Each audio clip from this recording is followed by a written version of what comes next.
Ugh. So we are in the throes of talking about clients and customers. So we're going to get back into Unit 7. And while I'm getting myself set up, why don't you guys share with me in the chat? What do I want you to share with me? What duties do you owe your client?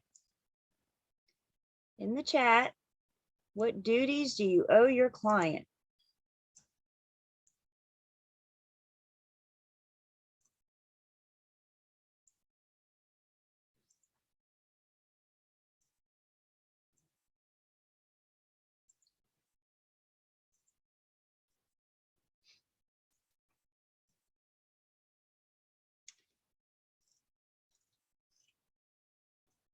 And I haven't seen a wrong answer yet. Big picture, what do we owe them? We owe them old car. It is a fiduciary relationship. We were actually in the throes last night of breaking down old car. As some of you indicated, obedience, loyalty, disclosure. Tonight, we're going to talk about confidentiality, accounting, and reasonable skill, care, and diligence. So I think, again, it's important that we understand the difference between client and customer. So let's just review that real quick while we're joining each other. People are either one of two categories. They're either my client or my customer. And if you're not my client, then you're my customer. And how do you become my client? Who remembers how you become my client? And you can unmute if you want. That'd be a lot to type. Enter an agreement with my firm. There you go. There you go. How do you become my client? You enter into an agency agreement with my firm. My firm allows me to work with their seller. My firm allows me to work with their buyer. So the agency relationship is between the firm and the client. You become my client by entering into an agency agreement. We'll get into agency agreements in Unit 8. I'll look at those specifically. So where we left off last night, we were in the throes of talking about OPAR, and we're still on D, and we finished talking about disclosures to buyers. Yeah, Taryn. Sorry, I want to try to get it before you started. Just to be very, very clear, when you say the agreement, do you literally mean like the what is it, the actual written agreement, or it can be a verbal agreement also? No. And buyers, we can do verbal. We'll talk about that. Okay. But at the end of the day, we need a written agreement. Okay, a written agreement. Because if you got verbal, what you got? Nothing. Absolutely nothing. So ultimately, yes, we do need a written agreement. And we're going to look at those forms in Unit 8. They've pre-printed forms for us that we can use to create those relationships. So good question. Some relationships we have to have in writing from the beginning. Some we can work with under an oral agreement at first, but eventually it has to be in writing. And I'll be really honest with you guys. One of the reasons we have to put these agreements in writing is to protect our commission. If we don't have agreement in writing to get paid, we have no guarantee. Because if you got verbal, you got what? You got nothing. So, yep. So we'll see that more in Unit 8. So we're talking about disclosure, disclosing. Let's go back for 1 second. Disclosing, keeping our principal informed at all times. We've danced around material facts. We're getting ready to get into the big full-on discussion of material facts in just a bit. And then we talked about things that we have to disclose to our sellers. So again, in the chat, this will be easy to do. Why don't you guys remind everybody, what offers do I present to my sellers? Which offers do I present to my sellers?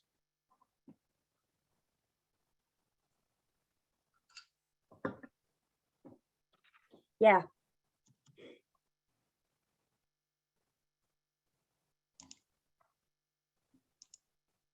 We present all of them, every single one of them.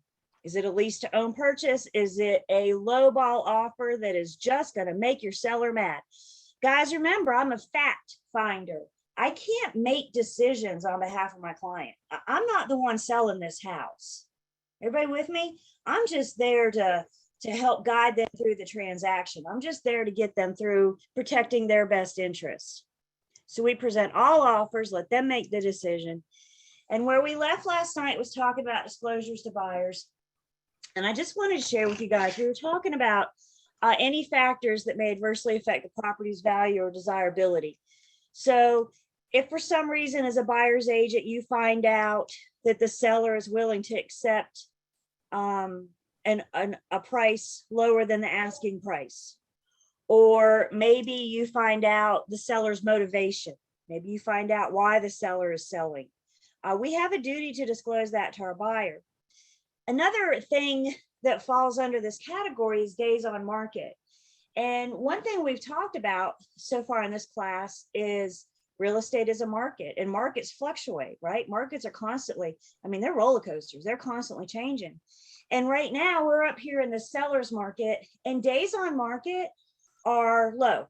You know, how many days is the house active before it goes under contract? In some cases under it one, right? Less than 24 hours, 1 day, 2 day. That's the market we're in. I think it's important that you guys understand that this isn't always the market that we're going to be in, right? That pendulum is going to swing back. And as we start seeing that pendulum swing back towards a buyer's market, we're going to start seeing days on market go up. When we were coming into this market, homes could be on the property for 3 months, 4 months. There's nothing wrong with them. That was just the market that we were in. You list and you know that you may sit for a month or two before you have a buyer come along to make an offer.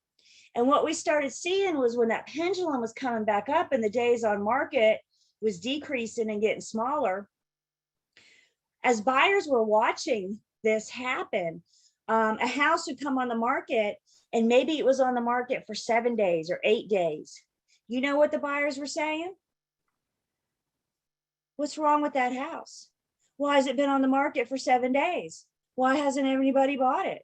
And now we're like at 1 or 2 days. So that pendulum is going to come down and you're going to have buyers, you're going to have home on the markets for 5 days, 14 days. And there's nothing wrong with the house. It's just the market. There's that days on the market coming down, and that we're starting to see, we get past winter, we get past the snow, we're going to see inventory come back up a little bit, but we're going to start seeing longer days on the market. So the reason I share this with you guys is because remember, we're experts of our industry. And one thing we need to be able to explain to our buyers and sellers is the market that we're in right now. I had a buyer buy a house a couple years ago, and his dad was very involved in the buying process. And let me just tell you guys, buyers' dads are the best.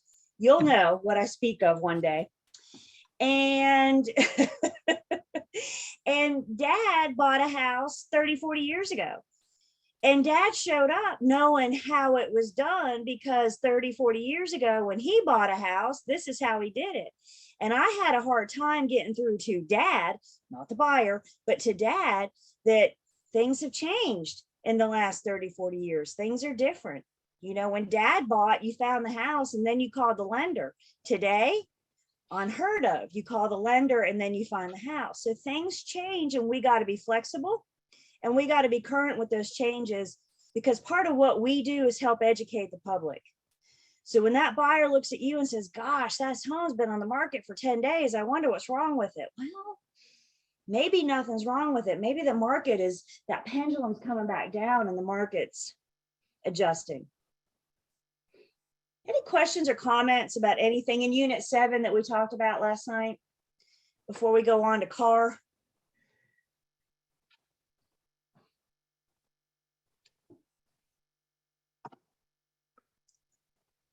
I hear a question?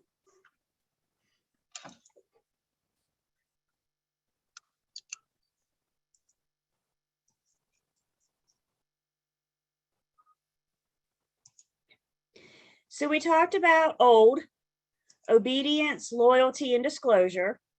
So now let's talk about CAR. And the C in CAR is our confidentiality.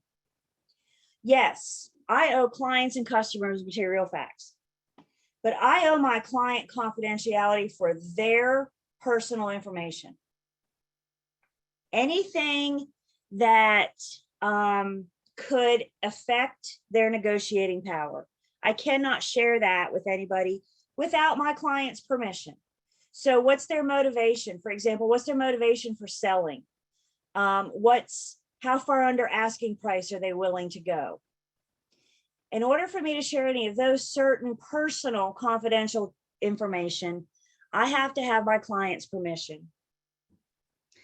I had a listing a couple years ago. Again, we weren't quite in this market we're in now. We were getting into it, but we weren't quite there yet. And this seller had been for sale by owner. They had tried to go for sale by owner about 5 months or so before they threw their hands up in the air and called me and said, we need help. So we went in, I listed their house. I was on the market for about 2 weeks. And they called and said, oh, we're so frustrated. We're ready to be done with this. And I said, well, we've only been on the market for 2 weeks. How are they fed up already? But see, in their mind, they've been at it for 5.5 months, right? Because they tried to go 5 months on their own before they ever called me. And she said, I want you to go in the remarks and I want you to put super highly motivated seller. Super highly motivated seller. What does that scream to you? Does that scream desperation? I said, okay, let's have a conversation. I said, I'm not going to put that. I said, I will put motivated seller. I said, but let's talk this through. Is it fair to reason that all sellers are motivated? I mean, they got a for sale sign in the front yard, right? So we know they're selling their house. We may not know why, but we know that they have motivation to sell their house. What am I doing to my seller by advertising motivated seller? I'm telling every buyer out there to what? Just bring me something. Just bring me something and we'll see what we can do with it. I wasn't going to scream super highly motivated seller because I think that really would have hurt them. I said, but I will put motivated seller in the comments once you send me an email giving me permission to do that. She sent me an email. I'm okay with you putting motivated seller in the comments and put the comment. Did I take her on her word on the phone call? Did I document? Did I document that conversation? Because what do we document? Everything. Everything. So she said, this is what I want you to do. I said, great, send me an email. And with that email, I had permission to disclose her confidential information that they were motivated. They were ready to work with anybody that was willing to bring them an offer. Does that make sense to you guys? I could have harmed her. And maybe I did. I mean, we finally got it closed, not for what it was listed for, but in their minds, they were so done. They would have taken anything. They were there. When it comes to confidentiality, you tell your client everything about your customer. You tell your customer nothing about your client. My client is the one that gets confidentiality. My customer does not. Again, you guys, material facts does not count. I tell everybody material facts. We're going to talk about material facts in just a minute. So our C is confidentiality. I owe my client that. Remember that our fiduciary relationship. My clients need to trust that what they share with me stays with me. I'm not going to go out blabbing to everybody that they're going through a nasty divorce and they need to sell as soon as possible. You guys with me? That's their business, not mine. Even though I think I'm helping the sale, that's their confidential information. The A in CAR is accounting. We account for all funds. At some point during the transaction, you're going to have somebody else's money in your hand. And when that money is in your hand, it is your responsibility. My suggestion is to get it to where it needs to go. What money am I talking about? We'll get into that in Unit 10. We act as delivery men sometimes, transporting money from point A to point B. So we'll talk about that in Unit 10. But when that money, when those funds are in our possession, it's our responsibility to get them where they need to go. When we get into Unit 21, we're going to look at our settlement statement, our closing statements. I have a duty to check those for accuracy. I have a duty to make sure that my seller has to pay at closing. I'm sorry, the money my seller is going to get at closing and the money my buyer has to pay at closing is correct. I'm helping them account for their funds. I'm also responsible for maintaining and keeping accurate records. We're going to learn when we get in license law and commission rule, we keep all records for a minimum of 3 years. I keep everything for a minimum of 3 years. We'll talk about record retention and delivery of records when we get into our license law and commission rule.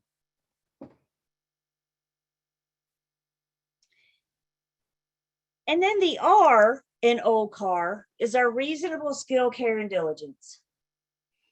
Just because you can doesn't always mean that you should. And reasonable I cannot talk tonight. Skill, care, and diligence says that we should only do the things that we reasonably can do. I don't remember if we talked about this in this class or not, but my license says I'm good to brokerage any transaction for any property, residential, commercial, whatever, that's located within the state of North Carolina. I can work in Wilmington, I can go for Murphy, I can go to Manio. As long as the property is in the state of North Carolina, my license is good. Just because I can, does that mean that I should? Personally, and this is something I can't answer for you guys, because we all have different skill sets here. Personally, I'm not overly familiar with Wilmington. I've been there a few times. It's lovely and I always have a nice time, but I'm not familiar with it. And if my best friend called me and said, I want to buy a house in Wilmington, can you help me? I have a decision to make.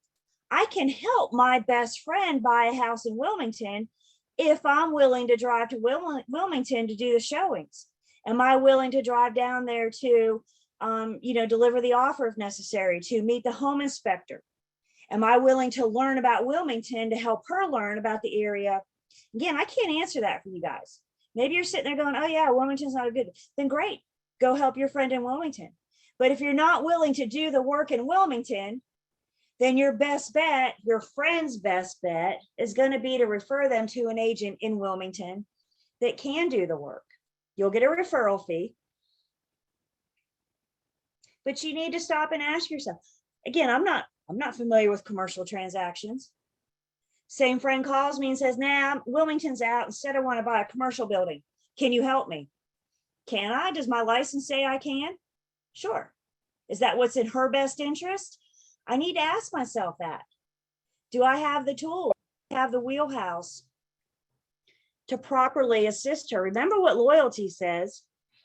I place the client's principle above all others, including my own. But can I get paid more if I tend to the transaction myself? Yes. But what kind of service am I doing to my friend? So these are questions you guys need to ask yourself. I mean, let's bring it home a little bit. What if you're in Winston and you have a buyer that wants to see property in Greensboro? If the idea of driving to Greensboro to show, 2, 20, 30 homes, if you don't like the idea of that, then maybe you need to refer your friend to an agent in Greensboro. Is that good? Does everybody hear what I'm saying? We always need to practice reasonable skill, care, and diligence. I can get on I-40 and go 120 miles per hour. Does that mean I should? Maybe not. We all have different levels of feeling with reasonable skill, care, and diligence. This actually came up. This was our our continuing education topic 2 years ago, I think. I think it's so interesting that some of these things that we see, a lot of these things that we see in units 7, 8, 9, and 10 pop up in CE throughout your career. And this was a topic a couple years ago. So when we're talking about reasonable skill, care, and diligence that we owe to the seller, when you're getting ready to list the seller's house for sale, at some point the seller's going to look at you and say, how much should we list it for? You going to do some research and get an educated response? Or are you just going to blurt a number out there, the first number that comes to your mind? Reasonable skill, care, and diligence says, I'm going to do some research. I'm going to crunch some numbers and I'm going to give an educated response. We're going to looking at numbers, how we can answer this question. That's in unit 17. We'll talk about looking at comps and how we can come to a reasonable sale or allowable sales price for our sellers. Skill, care, and diligence owed to our seller. Any facts about the buyers that would aid in the seller in the making decision. Again, is the buyer willing to go higher? Is the buyer pre-approved for more than what they're offering? Any information we can share. Properly advertising the property. We're going to talk about ads when we get into license law and commission rule. But advertising the property for our seller, making sure that word gets out so that buyers can see it and have the opportunity to bring offers, and in some cases, competitive offers. And then we're going to help our seller translate the terms of the offer. I can guarantee you your seller's not familiar with our standard offer to purchase and contract. So they're relying on me to make sure I understand the offer to purchase and contract so I can properly explain it to them, but I know what's best in the contract to protect their interests. Same thing with the buyer. What do I owe my buyer with reasonable skill, care, and diligence? Well, flip that coin. The buyer walks in the front door, says, oh my gosh, this is the one. Let's write up an offer. How much should I offer? Are you just going to say, oh, just offer the asking price? Are you going to do some research and have an educated response? So that's reasonable skill, care, and diligence says that we're going to have a good response for them. Help the buyers locate and see suitable properties. We got to ask questions. How many beds do you want? Do you want 2-story? Do you want one story? Do you want a garage? How big of a yard do you want? Ask questions, try to get down to specifics about what homes they want to see. Helping your buyers get financing. Now, one of the first questions we ask buyers is, have you talked to a lender? If they say no, great. Here's a name of 2 or 3 lenders I've talked to in the past, I've worked with in the past. Here are their names and numbers, call them. We're going to learn in units 14 and 15, our financing units, that all lenders are different. They all offer a different product and a different package. So one of the best things we can do for our buyers is encourage them to shop around and find the product that's best for them and their needs. And then we're going to assist our buyers in presenting offers. Once they say, oh, this is the one, let's write it up. I got some research to do on the property. I got some information to get from them. I'm going to gather the information to complete their offer, have them sign it, and then present their offer to either the listing agent or the seller if we're going after for sale by owner. So reasonable skill, care, and diligence all around, specifics to buyer and sellers. And what we owe both are things that we've already talked about. Staying current in the market, know what's going on in the market, what's going on in the neighborhood, laws, zoning, roads, schools, helping to educate our buyers and sellers about what's going on in the area. Remember, we're the experts of our industry, and our industry is the market that we choose to work. So again, I ask you, are you willing to learn about Wilmington? If you are, go to Wilmington, help your friend buy that house. If you're not, refer them, get a referral fee. Reasonable skill, care, and diligence. So gee, Julie, what's the big deal? Well, those in the past that have not performed reasonable skill, care, and diligence have been found guilty of negligence or misconduct, could be liable to your principal for any damages. They could sue you. Your acts may forfeit any rights you may think you have compensation. And it would probably be a violation of license law and commission rule. I think later tonight, we're going to officially look at license law and commission rule. That's what LL and CR, license law and commission rule. So we're going to officially see that tonight. We start in Unit 7 talking about license law and commission rules. We're going to talk, I think we'll get to it tonight, some disciplinary action from the Real Estate Commission, how they can discipline license if need be.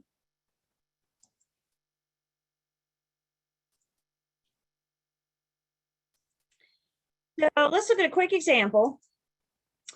Colin is a buyer's agent. He gets a request from his buyer to see a property that is 200 miles outside of the area he normally provides service. Can Colin show his buyer this property? I think the answer to that question is, it's up to Colin, isn't it? It depends. Is Colin willing to drive 200 miles, 400 miles round trip? Is Colin willing to drive 400 miles to see the property? Is Colin willing to go back and meet the home inspector? Is Colin willing to go down there for closing? You guys, everybody understand what I'm saying? And a couple of you already going, no.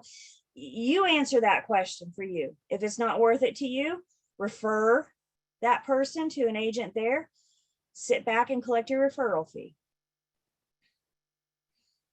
Any questions or comments about old car? Those duties that we owe our clients. I think as I entertain the idea of going into commercial sales, North Carolina is a big state and 200 miles is a relatively small area to cover. So a $5-6 million property far outseeds the value of me traveling what $2 million, roughly 12 months of sales. So I think it's worth doing that. So we have to consider, is it 200 miles for a $50,000 house? Probably not. But if it's 200 miles for, like I said, for $5-6 million building, absolutely. Let's get on the highway. Yep. And Darren, Darren, I'm sorry, those are only questions that you can answer, right? Because remember, you're not just going down there once, right? So especially commercial, I mean, that sucker could be under contract for up to a year, right? It's not like it's going to close in 6 weeks, you know. So you got to take everything into consideration. So thank you for sharing with that. But you guys see his point, right? $150,000 home, probably not. 2 million. Let me break out the legal pad and do my pros and cons list. You guys see, make sure you're properly. Tara, no, there are no set referral fees. We're going to talk about, you just violated. We're going to talk about that in Unit 8. So hang on, the commission's not set, referral fees are not set. We will talk about that. Questions about old car? Everybody here, everybody good. You owe your client old car. So if we owe our client old car, we owe our customer honesty, fairness, and the disclosure of material facts. That's right, Tara. That's 25% for that firm. And again, that's what we're going to talk about in Unit 8. So please hang on to that. We owe our customers, those that didn't hire us, those that are back in coach. We owe our customers honesty. I can never lie to anybody. Son of a gun. I never have a reason to lie to anybody. Sorry, guys. I owe my customers fairness. What I do for one, I do for all. I got to treat everybody equally and fairly. And I owe everybody. I don't care who you are, client or customer. I owe everybody the disclosure of material facts. We always disclose material facts. If I could put that another way, we never have a reason not to disclose material facts. Yeah, Danielle? So my question comes, Julie, when you have customers, honesty, fairness, disclosure of material facts, I mean, that's a lot of information. So how can you really differentiate the two between your client and your customer? Because, I mean, honesty, fairness, disclosure, that's a well, the client hires me, right? So the firm has an agency agreement with the client.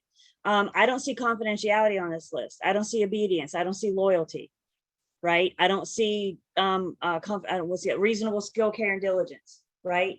It's a different level of service. It's flying coach versus flying first class. So how do I know who I owe what to?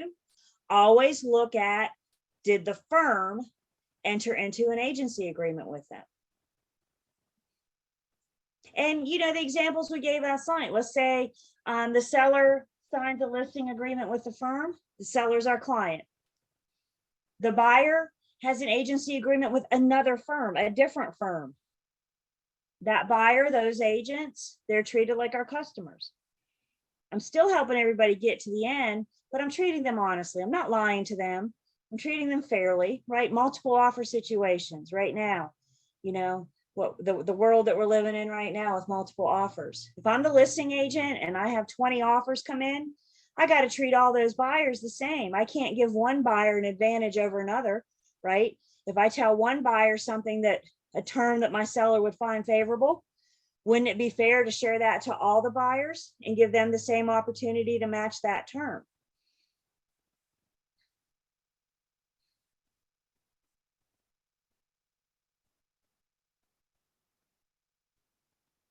Okay. I think a big thing, Danielle, when it comes to customers is how we advertise and making sure that when we advertise our listings, we don't go overboard. There's something out there called puffing. Puffing is okay. Puffing is an exaggerated opinion. I can tell you this is the best house on the block. That's puffing, right? That's my opinion. Is there another house better? Maybe you have a different opinion. What we need to be careful about is that our puffing doesn't cross the fine line into a misrepresentation, into a flat out lie. So even in my advertising, you know, we know the internet, right? You hit submit, it goes out to the world within seconds.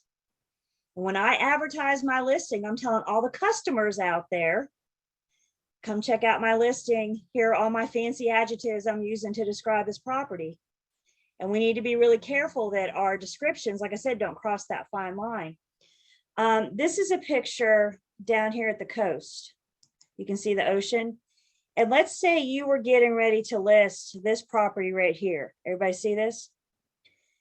Is there a difference in saying waterfront property versus or ocean view, right? I mean, right now it is, but couldn't somebody come buy that lot and build a house, right?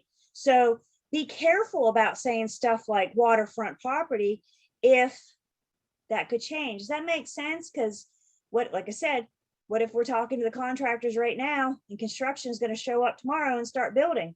That puffing has crossed the line. I could say, you know, second row, beachfront property. I could say ocean view from the roof, you know, but I need to be very careful to not misrepresent that property, that it is on the ocean.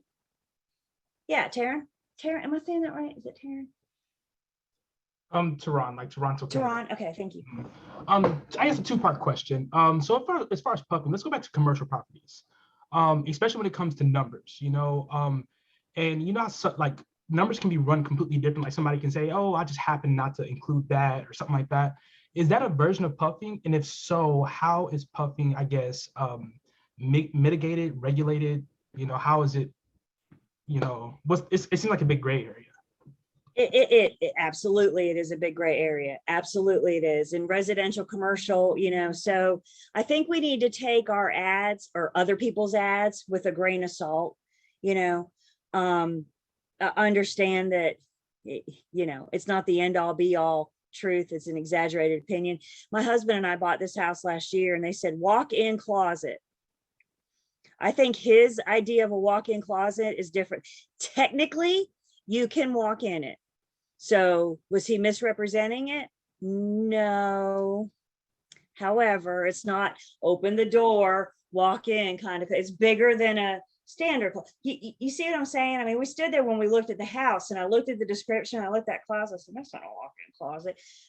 It was an exaggerated opinion. You know, did I buy the house anyway, knowing what the closet looked like? Sure. You know, but that was an exaggerated opinion. Now, if he said, I don't know, only closet in the house, that would have been a flat out lie. So there absolutely is a gray area from your exaggerated opinion to misrepresentation. And that's why we say, just be careful you don't cross that very fine line. As you guys are getting started, I don't think it's a bad idea for you to have your broker in charge, your colleagues, read your ads before you put them out there. Make sure that there's nothing in there that could be extremely misleading, you know, until you start getting into the habit of writing those. Make sure, have some other people check them out and make sure it couldn't be misconstrued in a way that could come back. And what can they do to you? Well, anybody can file a complaint at the real estate commission. So Just because they file a complaint doesn't mean you're going to get in trouble, but anybody can file a complaint at the Real Estate Commission. And again, we'll talk about disciplinary action in just a bit. You said that was a two-part? Yeah, but you, through the conversation, you answered the second part. See, some agency blur the lines with puffing the representation or wanting the customer and the client. Maybe they're wanting people to see what they can do. You know, and in that part of listing a house too, hey, look what I did for this seller. Know what I can do for you? You know, call Julie kind of stuff, you know? So that's part of how we get our names out there.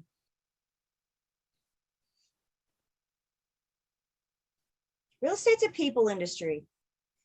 You treat this person good, they have a good experience with you, they're going to tell their family and friends, who tell their family and friends, who tell their family and friends. That's how you grow that book of business.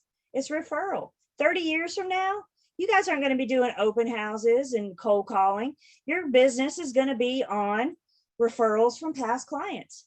That's how you build that book of business. It all starts here. Take this very first client for your first couple years and treat them very, very good. And they can't wait to tell their friends and family about you.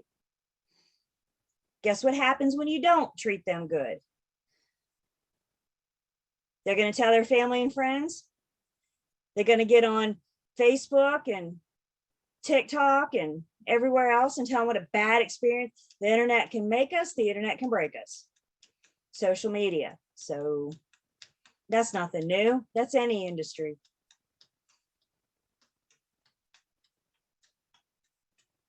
Okay. So we are the clients, OCAR. We are the customers, honesty, fairness, disclosure, material facts. I'm going to go back for 1 second. Just make sure we're good on this. So if you're ever asked, like for example, on a test, what duties do you owe your clients? You owe the client OCAR. You owe the customer what?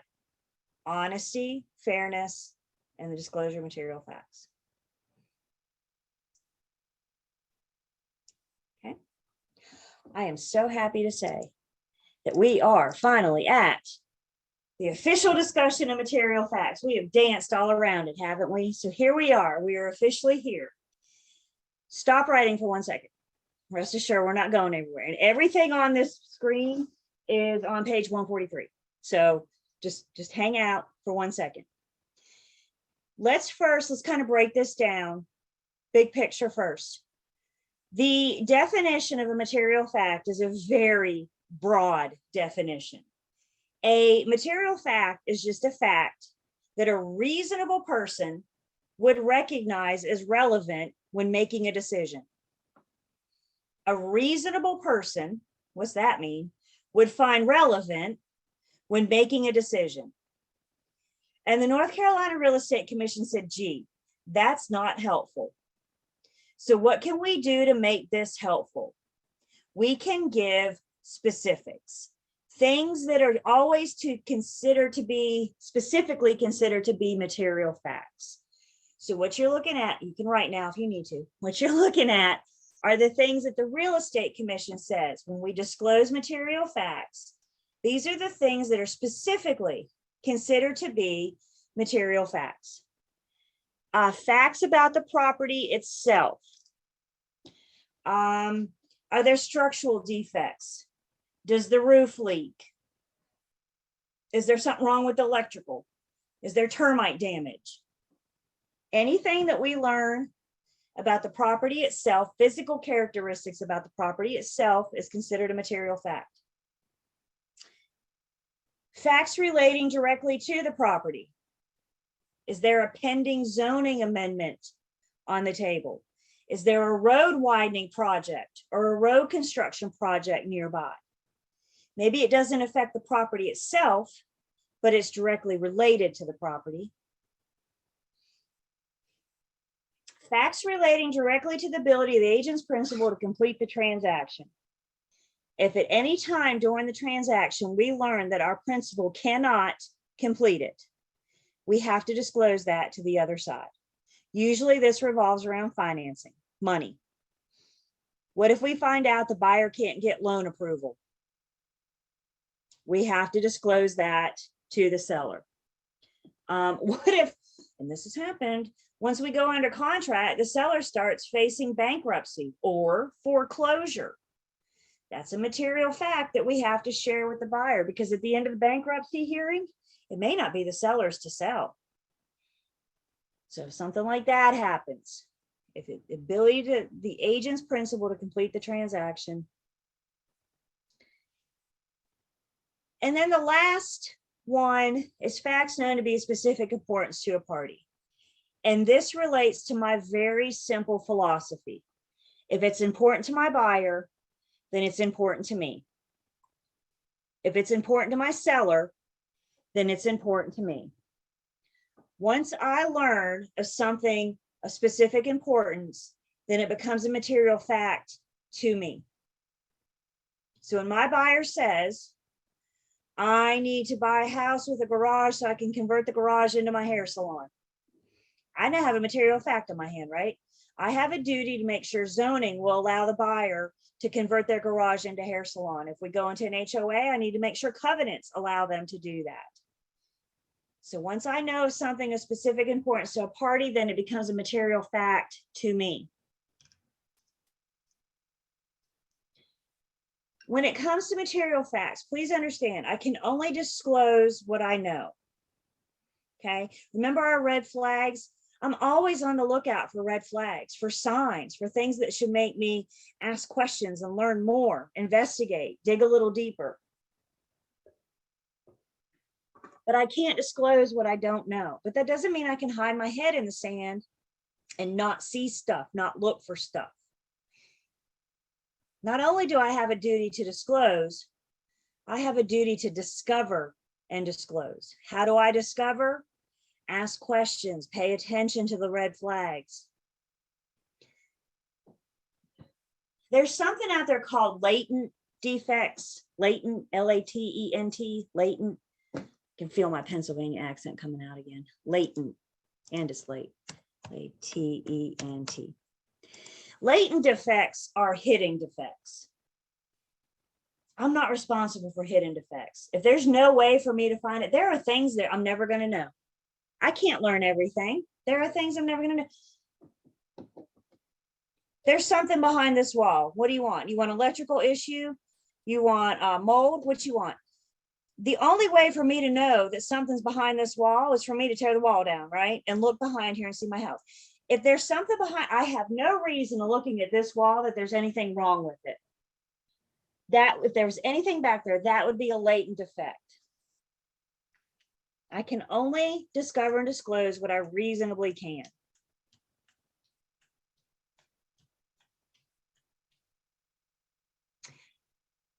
If you guys will, in your textbooks, look with me on page 143.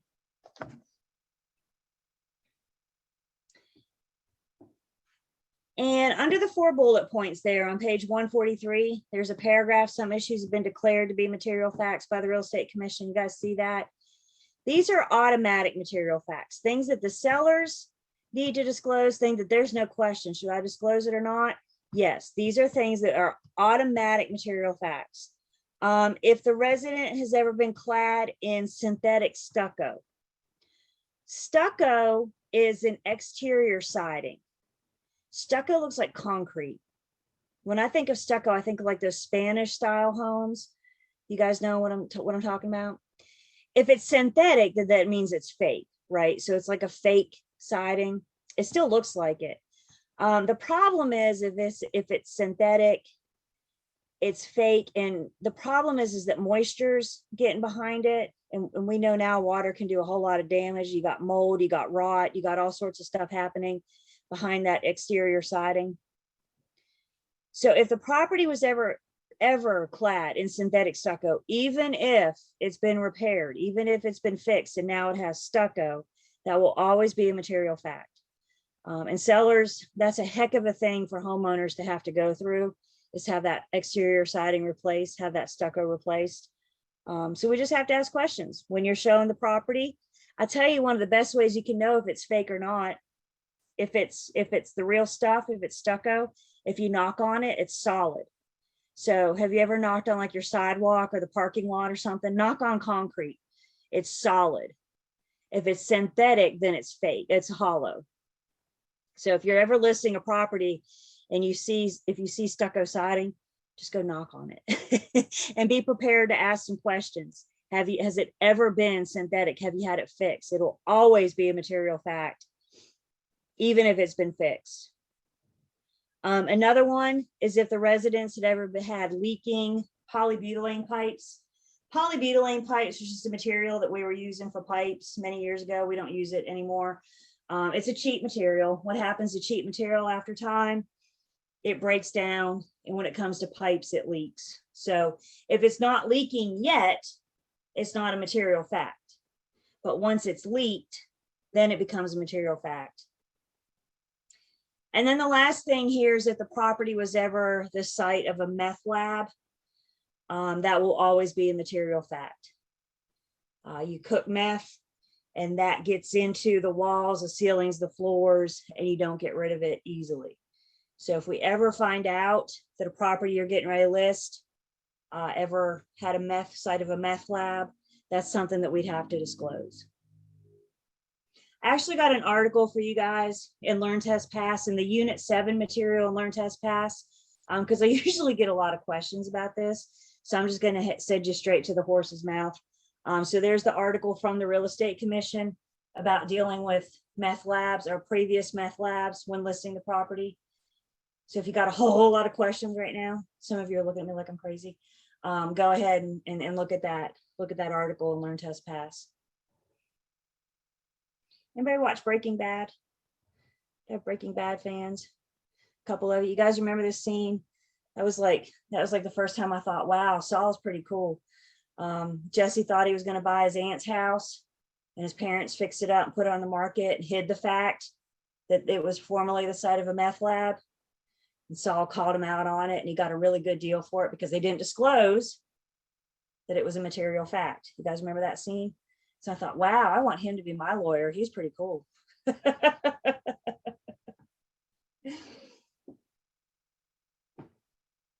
And then the other thing we talked about already, sellers don't have to disclose much.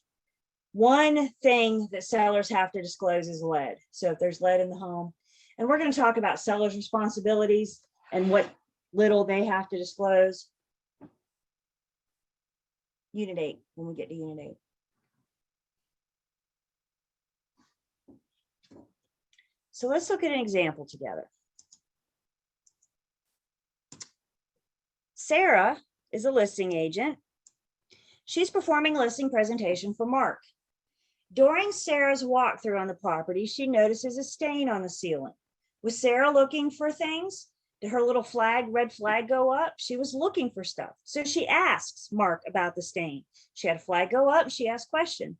Mark says, yeah, the roof's leaked a few times. It's been repaired 3 times and it needs to be replaced. And then Mark doesn't know when to stop talking. And he goes on to say that that's one of the reasons why he wants to sell. He says, tell Sarah not to mention this to a prospective buyer because he will repaint the ceiling before Sarah lists it. Oh, Mark. This is one thing we're going to learn when we talk about agency disclosure at the end of this unit. Mark should have known before Sarah ever saw that stain. Mark should have known, Sarah should have told him that I always have to disclose material facts. And that one thing that we can't do when the seller says, shh, don't tell anybody, the seller doesn't have to disclose, but the broker does.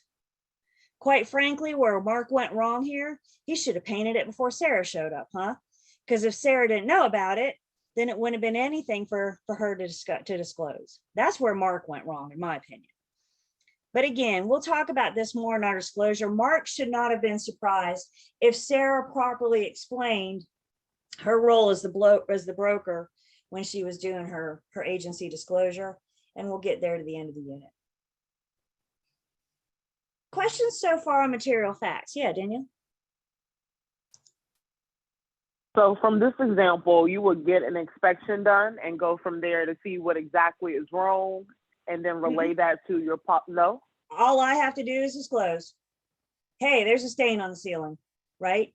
The buyer may have some questions. I'm not a roof expert, right? I'm not a water stain expert. I can't tell you where that came from. My job is to disclose. So the buyer is going to be encouraged. If Mark doesn't want to fix it, Mark doesn't have to. All properties are as is, right? So the buyer should be encouraged to investigate and inspect and learn. That could come from his home inspector. We'll talk about the home inspector in Unit 21. The home inspector will probably encourage them to talk to a roofer, right? Everybody has to stay in their lane. So if you were representing Mark, you'd be like, okay, Mark, well, I know it's there. I'm going to have to say something, but that's that. Yeah, Mark, we talked about this. Remember when I got here, we talked about this. And while you don't have to disclose anything, I have to disclose everything. Sorry, Mark. Yeah, Diane. What if Mark, like you're representing Mark, what if you did paint it, knowing that you were going to come, knowing that you're going to ask, but it's an obvious paint job, you know, like say 12 years of paint and then you got fresh new paint, you can tell, and he doesn't want to tell you what it is. Like, is that a red flag? I mean, I can't make Mark do anything, right? So if Mark paints it before I get there and I say, wow, that just looks off, something doesn't look, and if Mark just refuses to tell me, and I can't get up there with my chipper and scrape it off, you know what I'm saying? So I can ask questions, but I can't make Mark tell me anything. Say, gee, Mark, it looks like your ceilings had some work done. You know, oh no, it's been like that since I moved in. All right. Right? Like I said, I'm not going to get up there with my paint thinner. Hang on, Mark, we'll be the judge of this. Go get my ladder and my chipper and my paint thinner and get to the bottom of it myself.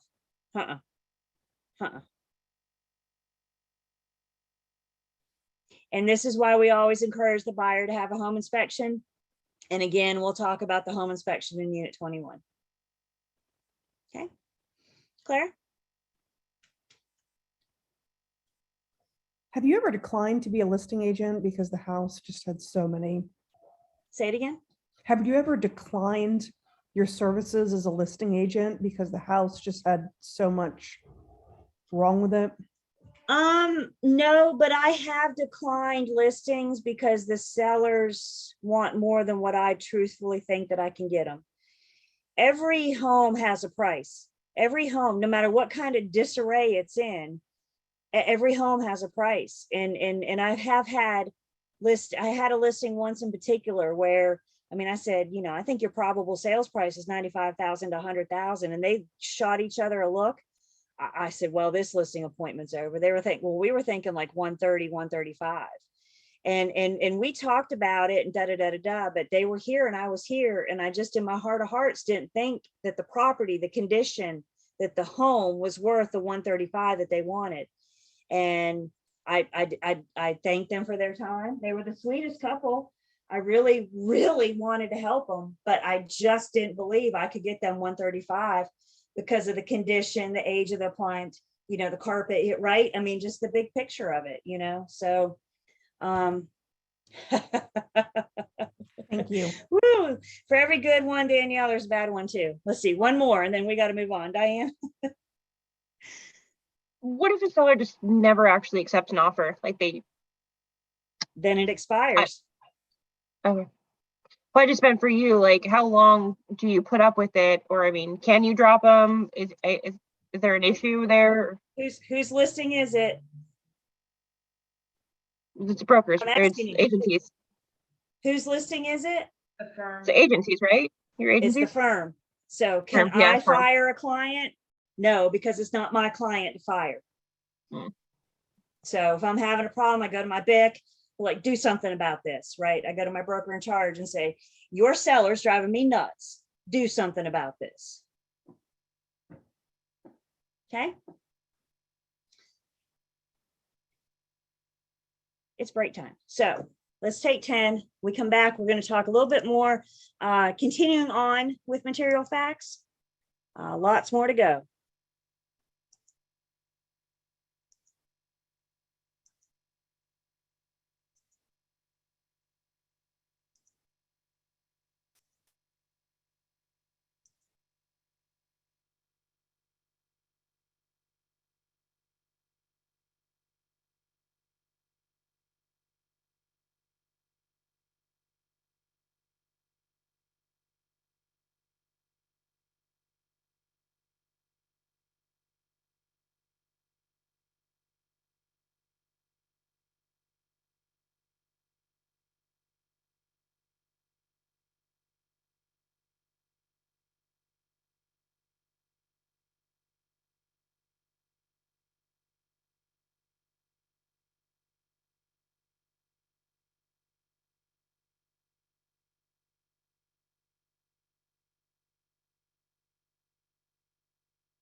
All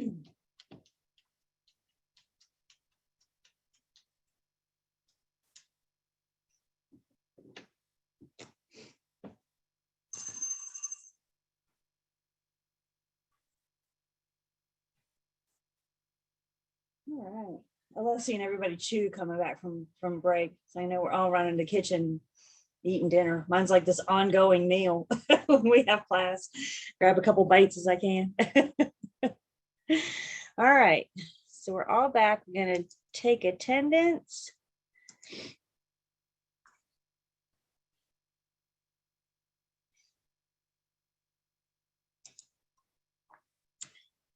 And still talking about material facts. We need to talk about the consequences for not properly handling material facts.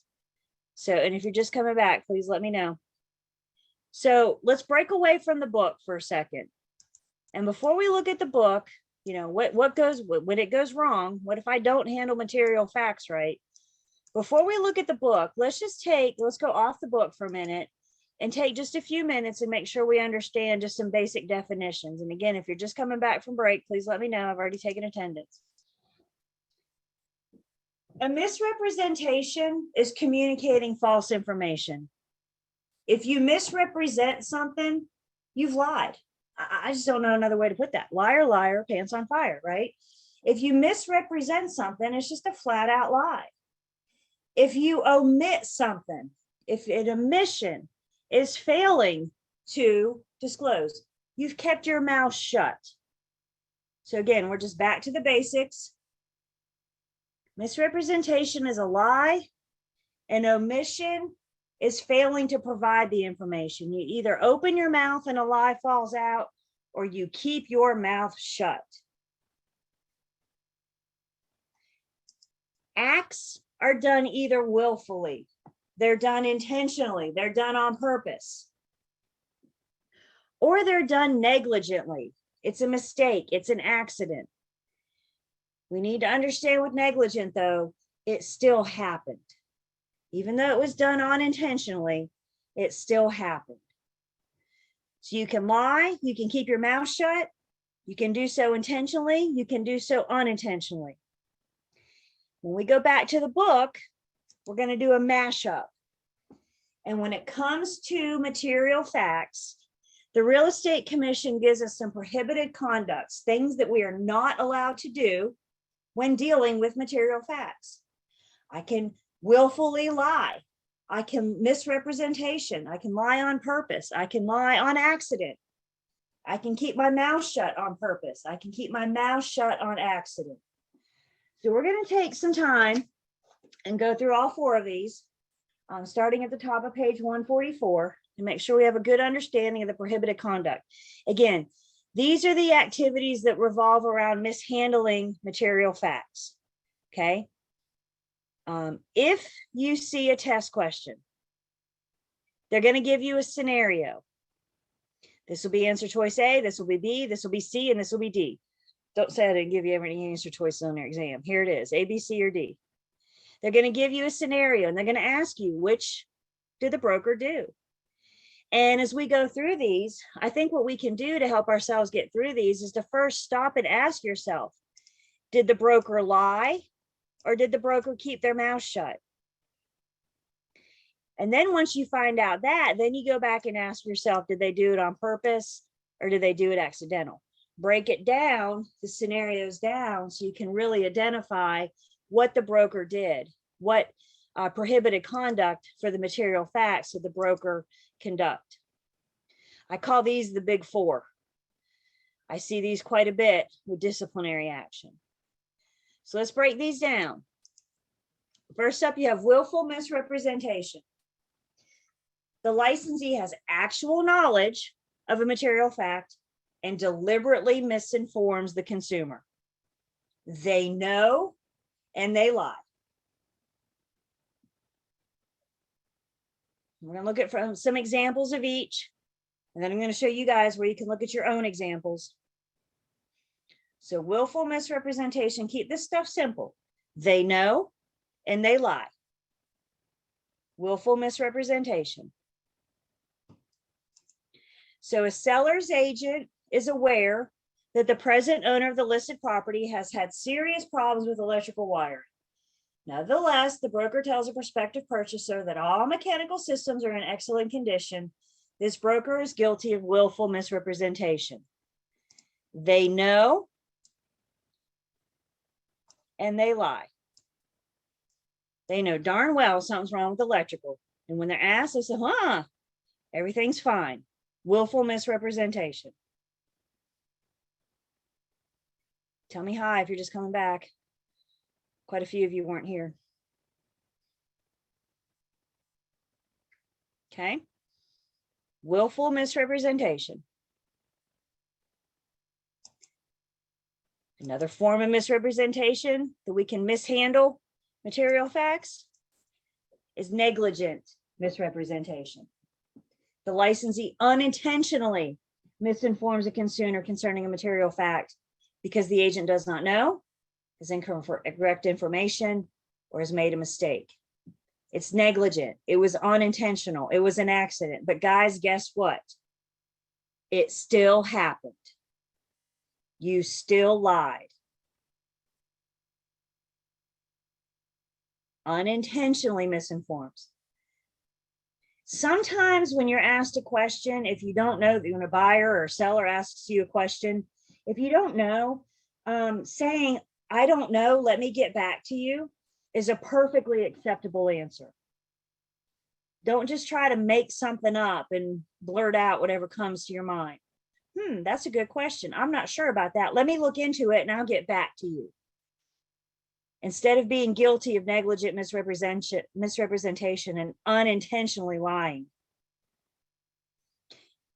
When it comes to negligent activities, if a disciplinary action goes down to the real estate commission, the real estate commission is going to provide the reasonable standard test. And what the reasonable standard test asks is, would a reasonably prudent broker should have known that information being provided was incorrect?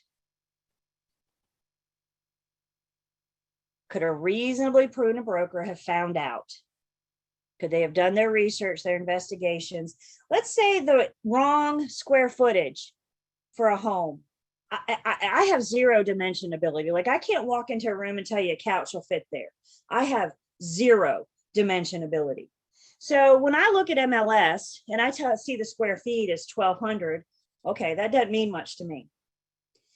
I walk into a house, I can't eyeball a house and tell you that it's 1,200 square feet. I just can't do it, right?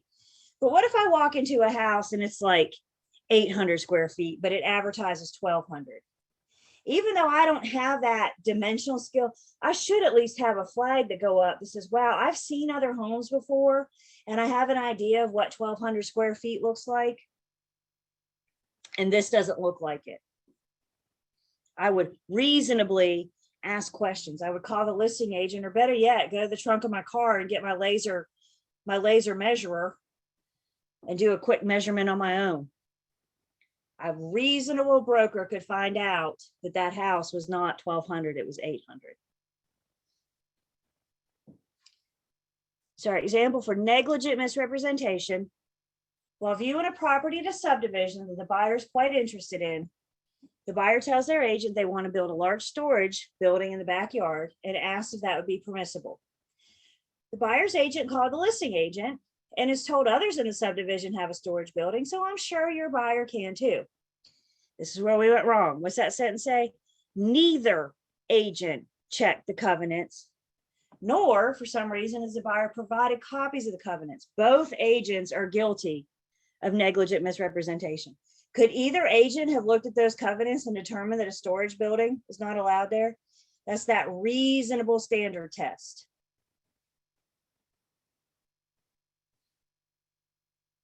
All websites are different. Somebody's asking about realtor.com and square footage. I don't know. I don't know realtor.com's standards, why they do what they do. Negligent misrepresentation. Yeah, John. So basically it's, they didn't know and said anyway. So the first Where one, did we go wrong? Neither Yeah. agent checked the covenants. They all said, yeah, that's fine. Your buyer can have one. But What what I'm should they saying have is done? like, what Check I'm the saying is like covenants. for the first one, you said they know they lie. This other one is they don't know, but they say, It's an right? unintentional, yes. Okay, thanks. And the real estate commission is going to look at this and say, well, couldn't John have gotten his hands on the covenants and found out himself? And the commission is going to say, well, yeah, he could have. You lied. You didn't mean to, but it doesn't change the fact that it's still a lie. Okay, so our misrepresentations are a lie. Omissions, we're keeping our mouth shut. We're withholding information. So willful omission, licensee has actual knowledge. They have a duty to disclose, but they choose not to. I know, and I keep my mouth shut. I always have a duty to disclose material facts. Don't wait for the buyer to ask questions, is what the point of this. You're doing an open house, the buyer comes in and says, I'm super interested. Are there any problems with the home? Another buyer comes in and says, I'm super interested. Like, well, he didn't ask me, so I'm not going to tell him. This isn't a don't ask, don't tell. Why? Because I always have a duty to disclose material facts. I don't have to wait for somebody to ask me. So I have knowledge, but I fail to disclose. I know, and I keep my mouth shut.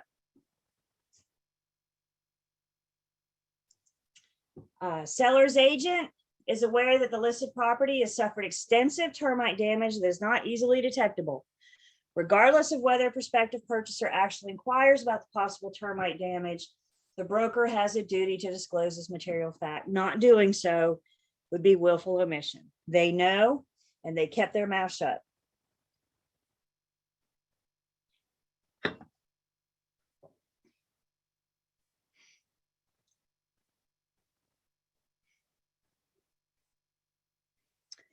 And then last of the big four is negligent omission.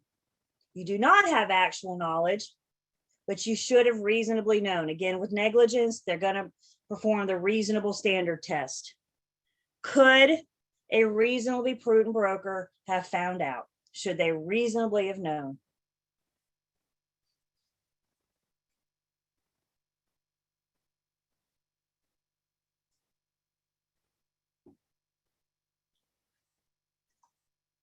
Negligent omission. So a broker is viewing a house in February to list. The house is unusually cold, but the broker does not turn on the heat pump or ask the owner about its condition. As it turns out, the heat pump is inoperable. Buyer buys. Obviously, this buyer does not have a home inspection done. Buyer buys without ever being informed that the heat pump does not work. The listing agent is guilty of negligent omission because they could have discovered that it wasn't operable. Brr, it's cold in here. Can we turn the heat on? Right? We should have, if you walk in a listing appointment in February and it's so cold you won't take your coat off, you should have a little flag that goes up to ask some questions. Does your heat work? It's cold in here. Maybe the seller says, oh yeah, it's fine. I'm just trying to save money. Great. Can we bump it up while I'm here?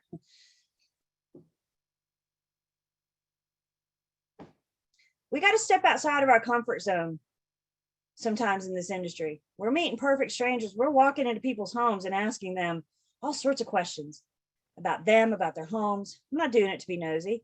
I'm doing it to best assist them. I'm doing it to keep my license, to abide by license law and commission rule. So let's look. Page 144. Willful misrepresentation with examples. 144 to 145. Negligent misrepresentation with examples. Willful omission, 145. Negligent omission, 145 over to 146. I think the examples help. I think the examples are better than trying to read that definition because the examples give you some ideas. Again, you have a test, a scenario, A, B, C, or D. Willful misrep, negligent, willful omission, negligent. Your answer choices, the big four. Stop and ask yourself first, did the broker lie? Did they open their mouth and a lie fall out? Or did they keep their mouth shut? Once you determine that, then go back and determine if it was done on purpose or on accident. And when I talk about misrepresentation, I always say open your mouth and a lie fell out. I mean, that could be verbal, that could be in your ads, that could be a phone call, that could be an email, that could be a text, right? In your MLS advertising. Somehow you put the wrong information out there in the universe. That's what I mean when I say you open your mouth and a lie fell out. Let's see. These are things the inspection looks at too. If the buyer has an inspection, the buyer is not required to have a home inspection. We'll talk about that in Unit 21. They should find it to inform us about the deal if they have an inspection. Wouldn't that protect us? I always have a duty to disclose material facts. So even if the home inspector finds something and then shares it with me, I now have a material fact in my hand that I have to disclose. Guys, remember, it doesn't matter how I learn about it. Once I learn about a material fact, I have a duty to disclose. Not all buyers get home inspections. No requirement. I don't know why they wouldn't either, but there's no requirement. Well, we've decided so far. Can I make anybody do anything? Everybody shake your head no. I can highly recommend. State all sorts of cases why they should, but at the end of the day, it's their decision.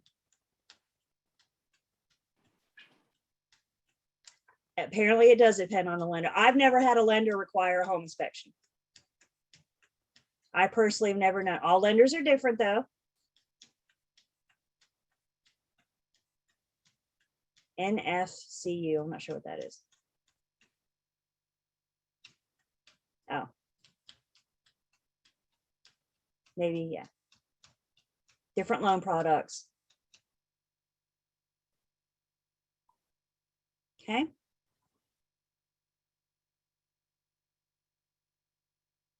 So we've talked specifically about things that are material facts.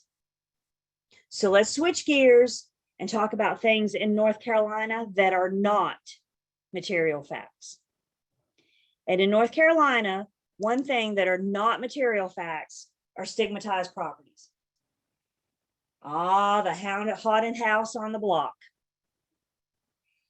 Any property branded by society as undesirable because of death, illness, convictions of crime, murder, suicide, etc., is not a material fact. Mark my words. You will, at some point in your career, be asked by a buyer, did anybody ever die in this house? Sure as I stand here, I'm telling you, this is a very common question. I can choose not to answer that. I can say that's not a material fact in North Carolina. I could also choose to answer that question. If I do so, I have to do so honestly, because I never have a reason to lie. And if you're asked something big, like, did anybody ever die in this house? Maybe you know the current owner. Did you know the owner before them and the owner before them and the owner before them? So if you can make a statement like, no, nobody ever died in this house, you better be able to know the history of that house. Other states are different with this law. I had buyers in from like Iowa or something, and he got very upset with me because I don't know. I don't know. It's a pretty honest answer, right? I don't know if anybody ever died in this house. You have to tell them, welcome to North Carolina, buddy. Well, in Iowa, well, we're not in Iowa anymore, are we, Toto? So that's one thing when other buyers come in from other states, we're helping to educate. We're in North Carolina now. The property is in North Carolina. Question come in, can I say I don't know? If that's my honest answer, right? If that's my honest answer, I'm just saying, if you choose to answer yes or no, you better know for sure. So stigmatized property in North Carolina is not a material fact. There is one exception to this rule. If you're ever asked, did anybody live in this home that had AIDS or HIV? Your answer is always, federal fair housing prohibits me from answering that. I don't care if you know or not. Federal fair housing prohibits me from answering that question Those with AIDS or HIV are protected class under handicap disability condition of fair housing. I got a whole unit dedicated to fair housing. We'll get to that in unit 19. Again, you can choose. You can say, I'm not required to answer that. State law says I don't have to answer that. Or you can answer honestly. Some highly publicized crimes, they make the news. Every once in a while here in the Triad, we have something that makes the national news, right? Is there a pretty good chance the buyer can know about it? If they don't, the neighbors do, right? So sometimes it might be better to say, yeah, you may want to Google this one. It was a big deal a couple years ago. Sometimes it's better, but that's a case by case. Again, I can't tell you guys how to respond to that. What I can tell you is what License Law and Commission Rule says. License Law and Commission Rule says it's not a material fact. I don't have to put it out there. If I choose to answer any questions about it, I just have to do so honestly. Diane, is it a North Carolina question? I don't want to cause confusion. Okay, all right, go ahead. It's not even a question. It's more of a, in your opinion. So say we have clients and they're asking like, oh, did anyone get murdered here? Did anyone blah, blah, blah. We can't answer that obviously, but would you just say, I don't know, or would you say like, oh, you can go find that at like a website? Would you recommend a website or would? Sure. Yeah, if you want to go Google it and find out, I don't know, but that doesn't mean, you don't have, right? We got this resource at our fingertips, right? So, and that's the other thing we need to take into consideration too, is Google can hurt us. Google can make or break us, right? So, sure. So North Carolina stigmatized properties are not a material fact. I do not have to disclose. If I choose to answer, I have to do so honestly. By the way, that couple from Iowa, I did find out later that somebody did in fact die in that house, but that was after the fact. And they moved on. They wanted something else anyway. So I guess it had that feeling. Have you ever walked into a house and the teeny tiny hairs on the back of your neck stand straight up? If you haven't yet, you will once you get out there and start showing property. Trust me. Bring your garlic or whatever makes you feel safe. Another thing in North Carolina that is not considered a material fact is the presence of convicted sex offenders nearby. Please note, this says convicted sex offenders. If you're ever asked, and you probably will be if you have a buyers with kids, you'll probably be asked, are there sex offenders nearby? The absolute best thing we can do is direct them to North Carolina's sex offendery website and let them look it up. When it comes to this, I'm a big fan of being the source of the source. I'm not the source. I'm the source of the source. Let the buyers look it up, come to their own conclusions. But again, let's keep a couple things in mind here. Unfortunately, not all sex offenders are caught yet, right? So you can't say no, sex offenders don't live nearby because you don't know. You don't know. They may not be convicted yet. They may not be caught yet. The other thing to keep in mind is that sex offenders can and do move. So while you may not have a convicted sex offender next door today, that would not prevent one from moving next door tomorrow. Megan's Law does require sex offenders to register their address. I don't know how often this registry updates. That's the other thing to keep in mind too. They're required to register.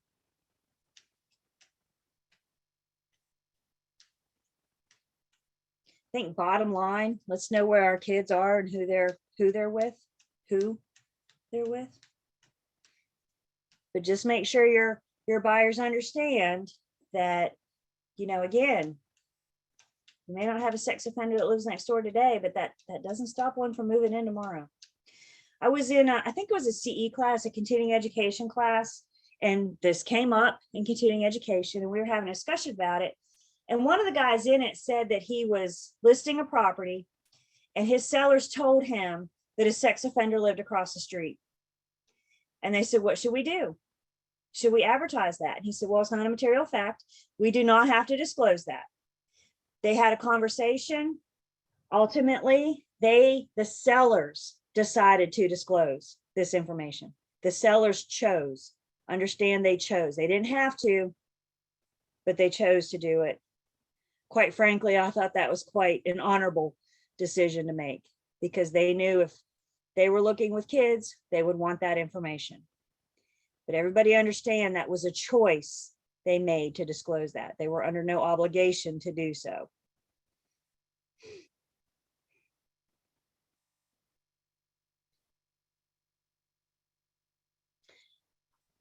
So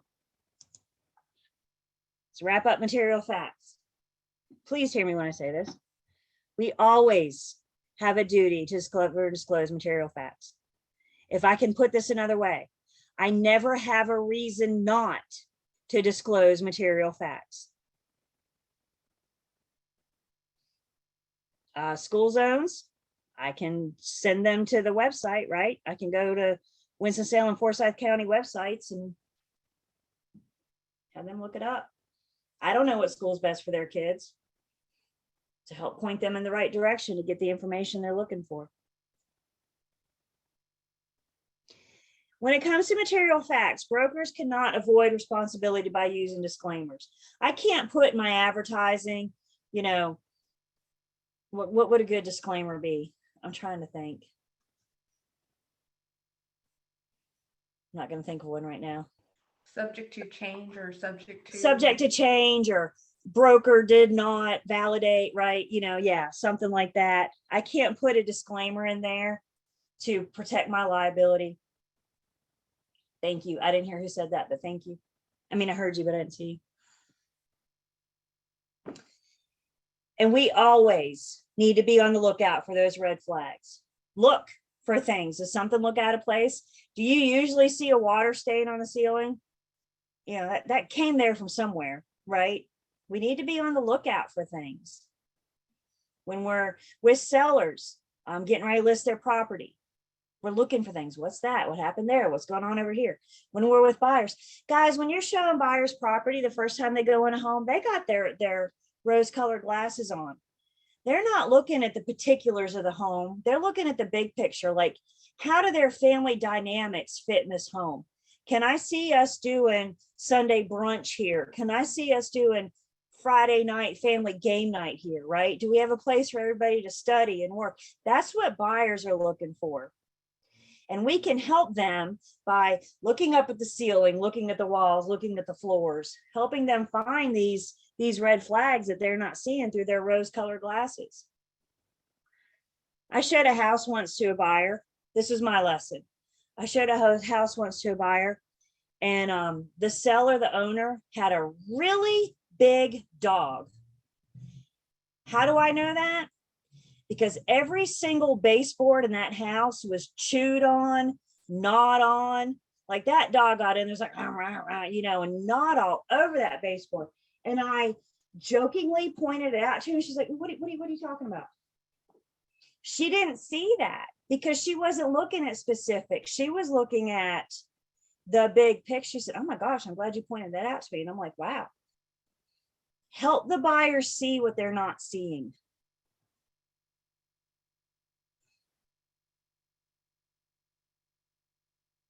Questions?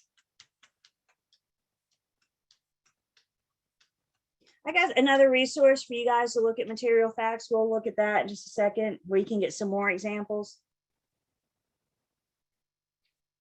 Again, I think the examples help wrap your brains around it.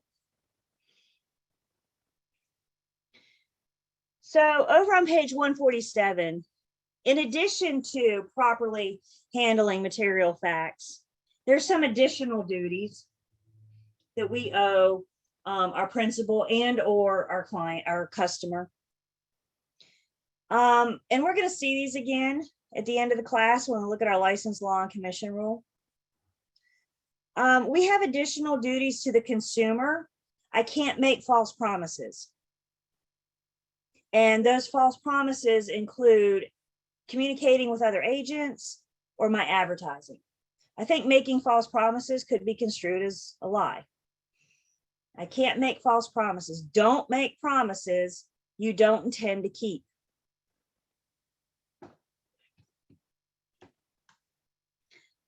I have an additional duty to my principal to avoid conflicts of interest.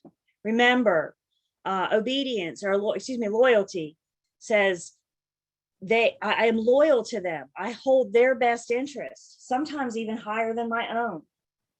We're going to talk about dual agency and disclosed and undisclosed agency in just a bit. So hang on to that first bullet point for just a minute. Self-dealing, I can't act with my own best interest. I owe that principal loyalty.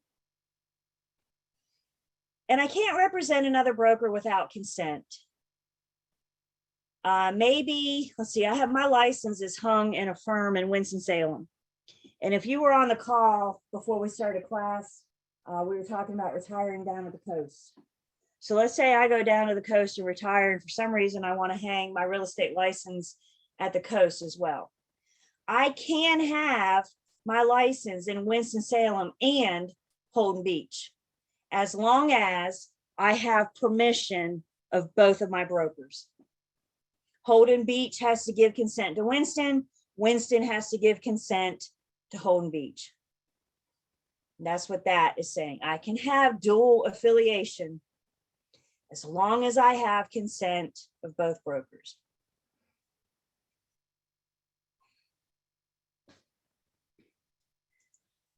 I owe principals and customers, again, properly accounting for their funds held in a trust account.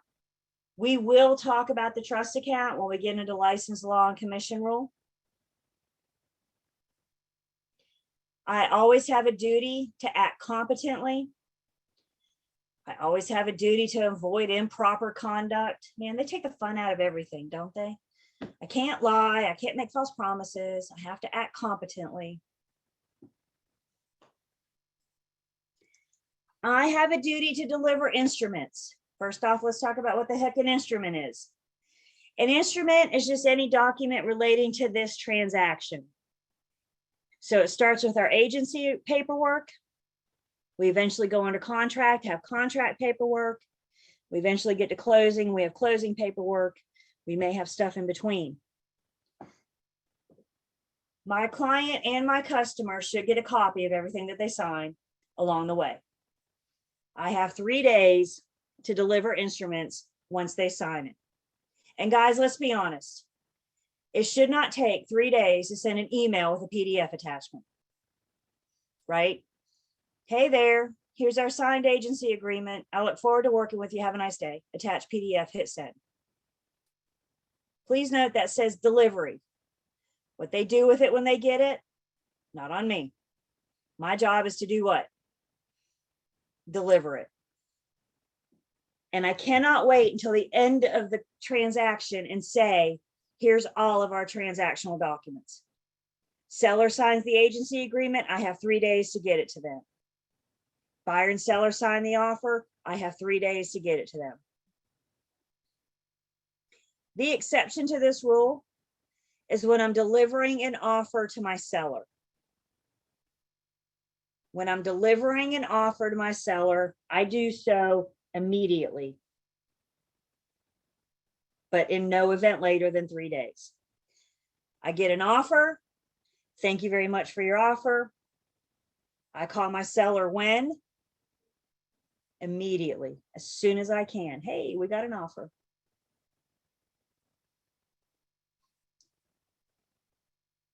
Carlene, you will need to call the Georgia Real Estate Commission. All real estate commissions are different. I have a duty to disclose commissions, referral fees, kickbacks. Again, we'll talk more about this in license law and commission rule. We'll talk about what kickbacks, if any, I'm allowed to receive when we get into units 14 and 15, 21. The parties deserve to know what I'm going to make off of them. They're the ones paying the commission, right? referral fees, kickbacks. Just to point out real quick in your book on page 147, that in practice, it talks about E&O insurance, errors and omissions. This is like our medical malpractice insurance. Most firms will provide you with E&O insurance. It's up to the firm's policy.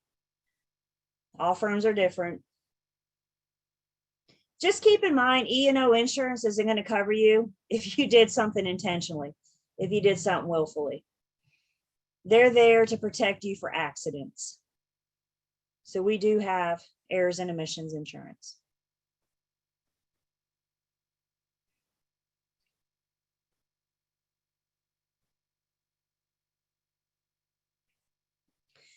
So gee, Julie, what's the big deal? So what? I violate a license law or commission rule. Well, what can happen? First up, you could face disciplinary action by the North Carolina Real Estate Commission. The Real Estate Commission regulates your license. The Real Estate Commission giveth you your license. The Real Estate Commission can taketh it away. They can suspend you, they can reprimand you, they can revoke your license. The one thing that the Real Estate Commission cannot do is fine you. They're a license regulatory body. So if they determine that you harmed their public, they can discipline your license. All disciplinary action is handled on a case-by-case basis. They look at everything. They look at all the facts. So there's no across-the-board punishment. They take it all in and they look at everything. We'll go to their website in just a minute. There's a couple things I want to show you guys. But just to kind of understand the process, there is a file a complaint button on the homepage of the Real Estate Commission that any consumer can get to.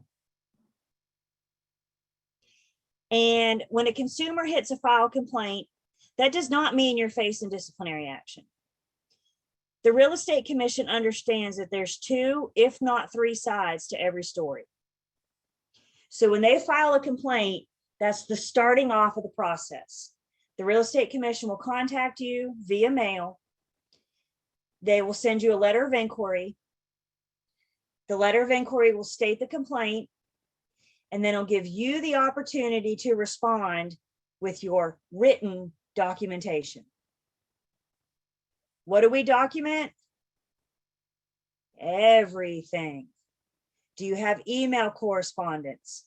Do you have notes on a napkin? Do you have text messages? What is the way you get yourself, the way you prove yourself is with your written documentation. Guys, you're not going to be able to call the Real Estate Commission and say, I didn't do it. They're not going to take your call. You respond. They're always going to ask you for your agency agreements. They're going to ask you for the paperwork. And they're going to ask you for any documentation that shows that you didn't do what you're accused of doing. Once you respond, they review the whole thing. They may come back to you and request more information.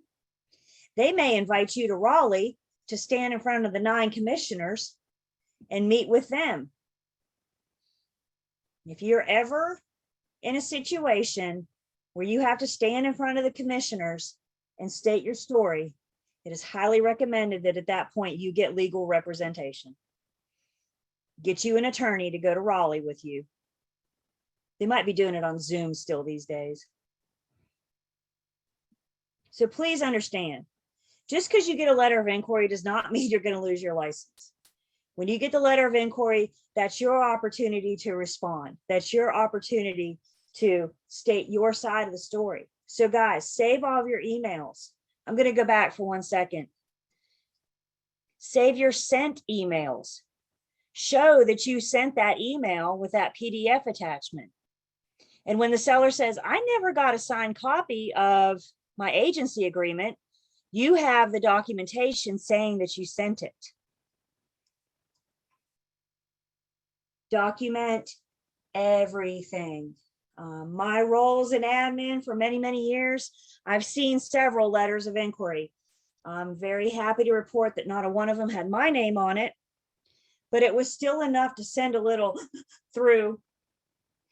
I have yet, of the letters of inquiry that I've seen, I've yet to see it. None of those people got in trouble because they were able to respond with their proper documentation. Question comes in, can they also discipline your BIC? It depends. If they find the BIC could have stopped you from doing that, absolutely. Again, they're all different.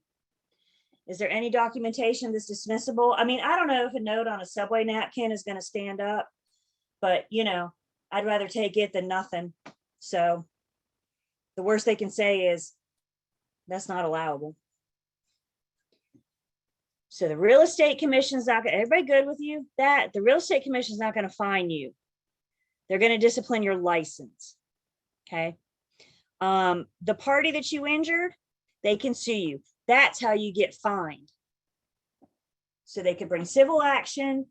They could get an attorney, bring civil action and sue you. If the attorney or the real estate commission deemed your actions to be criminal, they can be criminal prosecution towards you. Or you could be liable. I can't see that. My Zoom bar is in the way. Liability for a principal for agent's misconduct. So let's say the seller lies and the buyer can prove after closing that the seller lied. It's hard to do, but it could happen. The principal could be responsible for your actions as well too, but I wouldn't bank on that. I would worry about covering your own butt and not relying on the seller's word or whatever. Document everything. I cannot stress this enough. The last situation is one of my teammates. It was about 2 years ago. Her buyers, cash buyers, bought a house, refused the appraisal. They started asking her questions about value. They said, nah, we're going to save money. We're not going to get an appraisal done. Cash buyers, no lender, no requirement to have it appraised. Bought the house after closing. They felt they paid too much for it. So what was their grand idea? Go after their agent. She got a letter of inquiry. She responded with her documentation. That conversation went down via text. So she had the text communication where she said, you're sure you don't want an appraisal? Question mark, question mark. And she had a form that they signed off waiving the appraisal. She responded. The next thing she heard back from the real estate commission was, thank you for your time. This matter has been closed. She proved herself with her documentation. I have an app on my phone. It's called text to email. Text to email. It allows me to take a text message, convert it to a PDF, then I can put in my transaction file. Date, time, who. And when I'm done with the transaction, I take all the communication from that transaction with my client, the lender, the appraiser, whoever I talk to. I take all those conversations, I do text to email, and I now have a PDF that I keep with my transaction file. Text to email. Go to your Google store, your iPhone store, wherever you get apps, and look for it there. Y'all scared? Please don't be scared. If you do right, you don't have to worry about this, right? How long should we keep files? Who remembers how long we keep files? You can show me. Yep. We keep everything for how long? At least 3 years. I mean, there's different versions of mine is called text to email. There's different versions out there. So you just kind of play around with it, and don't do it now, guys, because we're in class. But there's different, just go to your app store and search after class. Don't be scared. Just think, be smart, know the law, know the rule, follow the law and rule, and document everything. You don't know what client's going to come back and hit that file a complaint button. Comments, questions?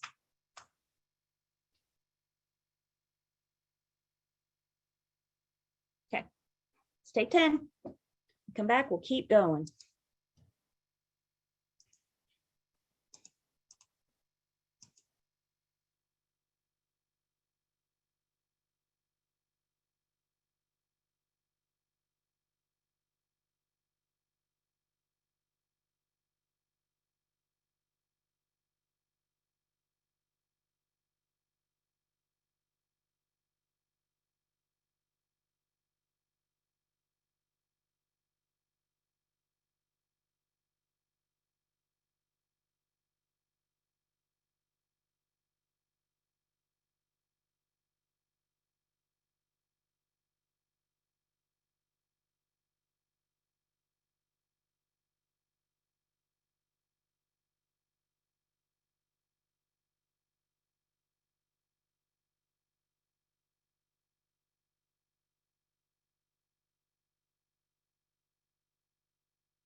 good for the last hour?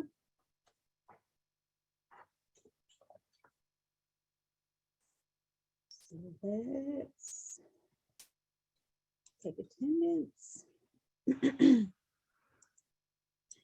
I just want to take a few minutes. I don't want to take too long, but I just want to take a few minutes while we're on the topic.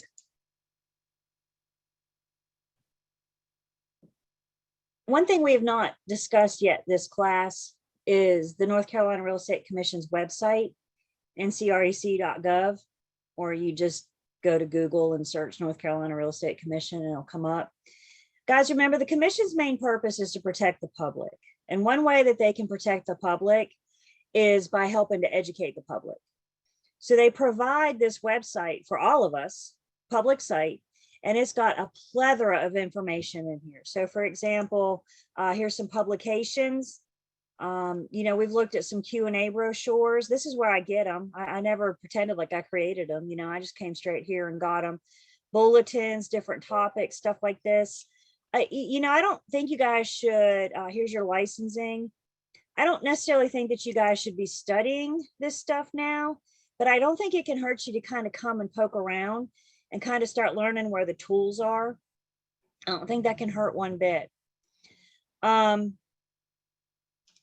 If you're on the home page, just a great source of stuff. If you're on the home page and you come down, there's 3 buttons down here. Apply for a license. We're actually going to visit this in a couple weeks. So when you guys are ready to apply for your license and your state exam, this is where you're going to start. Please don't do it now. It is way too early for any of you to start. So just know we're going to come back in a few weeks and we're going to see this. Here's that file a complaint button. You see how easy that is for the consumer to find? It's right here on the dang homepage. You go to the commission's website. This button, they've always had a file a complaint button, but it was kind of buried in the site a little bit. And probably about 5, 6, 7 years ago, the commission's legal representatives said that they need to make the button more visible to the public. So on the suggestion of their lawyers, they moved the button to the homepage.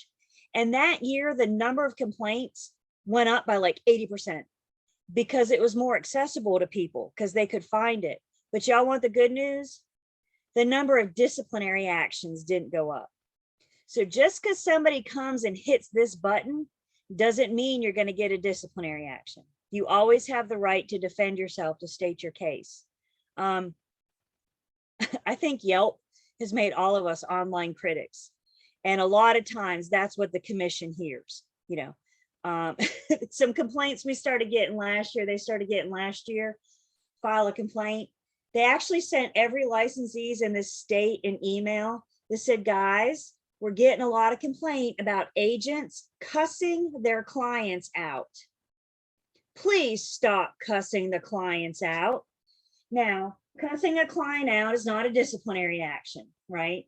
But we just got to remember that we are the professionals in this situation, and there are other things that we can do than cuss the clients out. But they were getting a complaint. My broker cussed me out. That's what people were doing. So again, just because somebody files a complaint doesn't mean you're going to get in trouble. You get the letter of inquiry.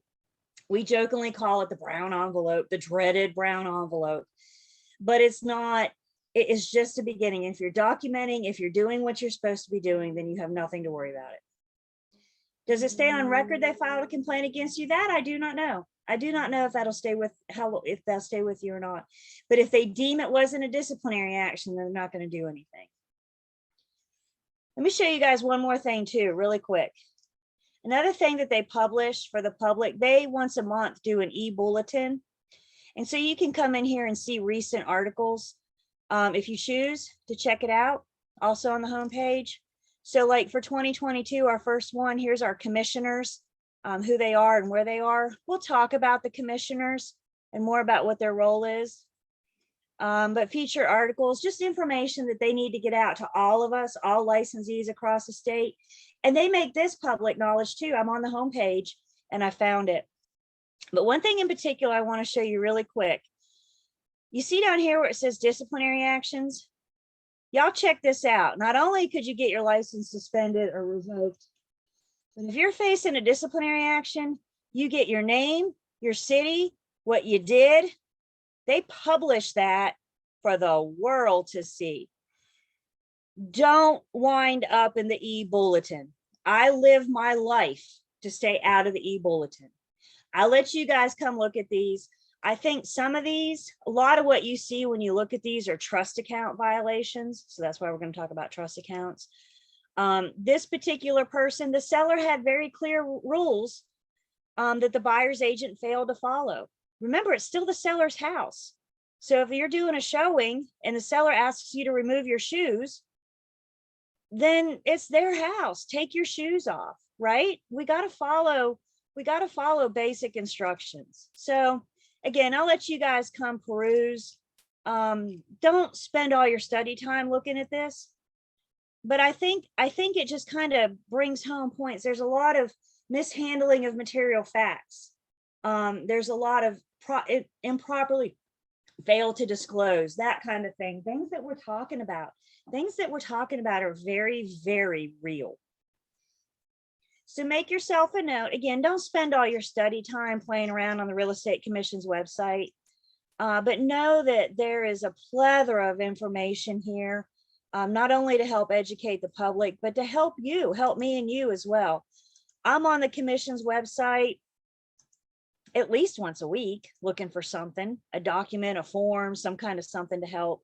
Their search bar is very intuitive. So if you're looking for something specific, I think that's helpful as well. Anybody ever played around with their site yet? Or we just learned about it for the first time? A few of you. Questions or comments?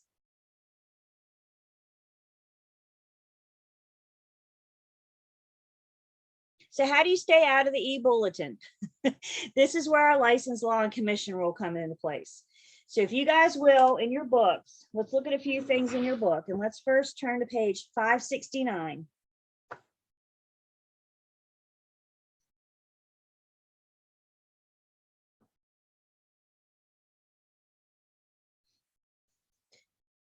Appendix A in your textbook is license law and commission rule.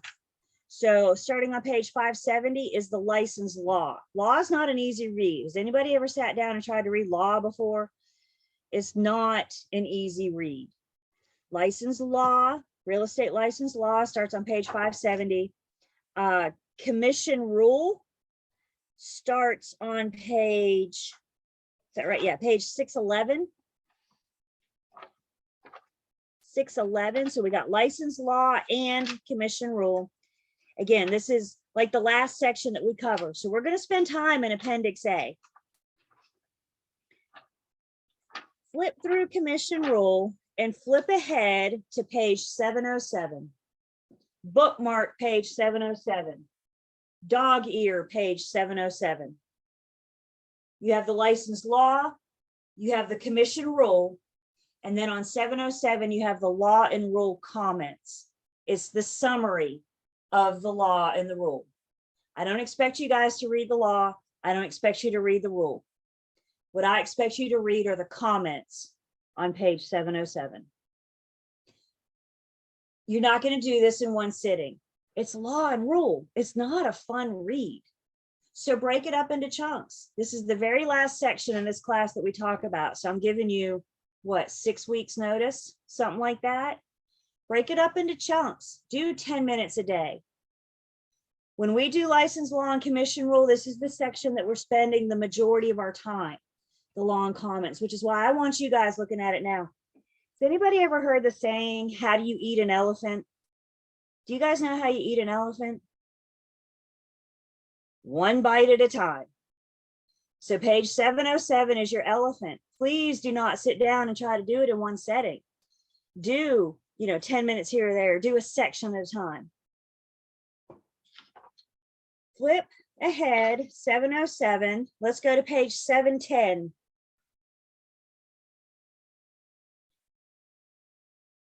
What's the second column in 710?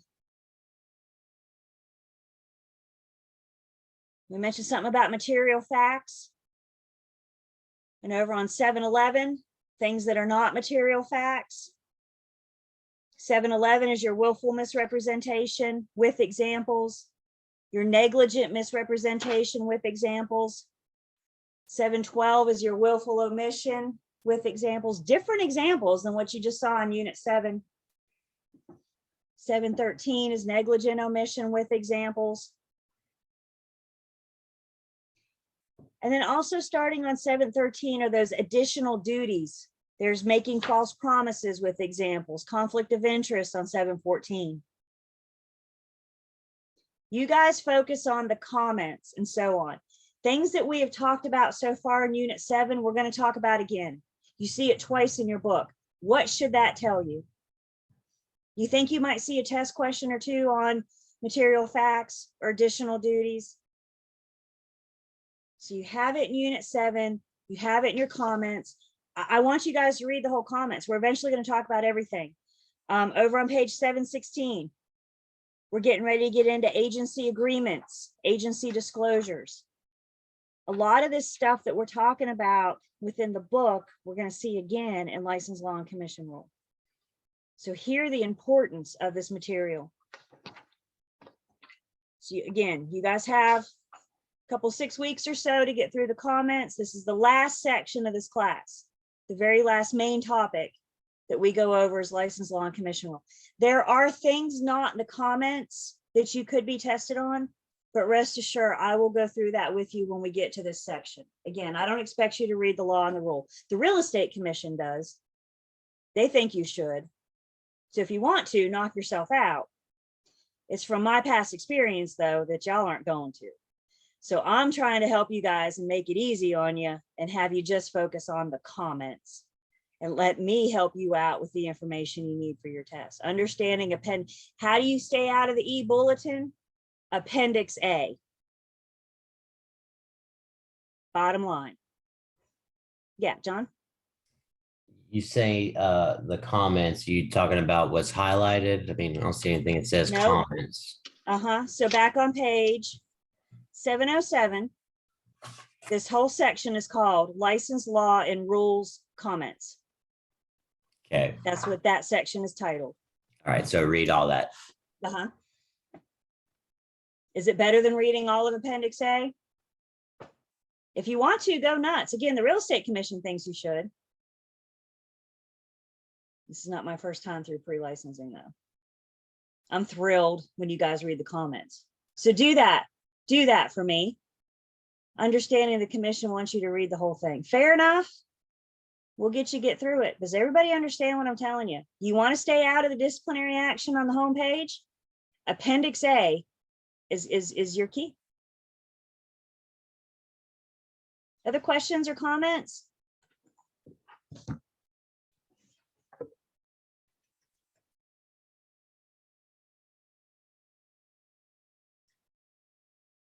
Okay.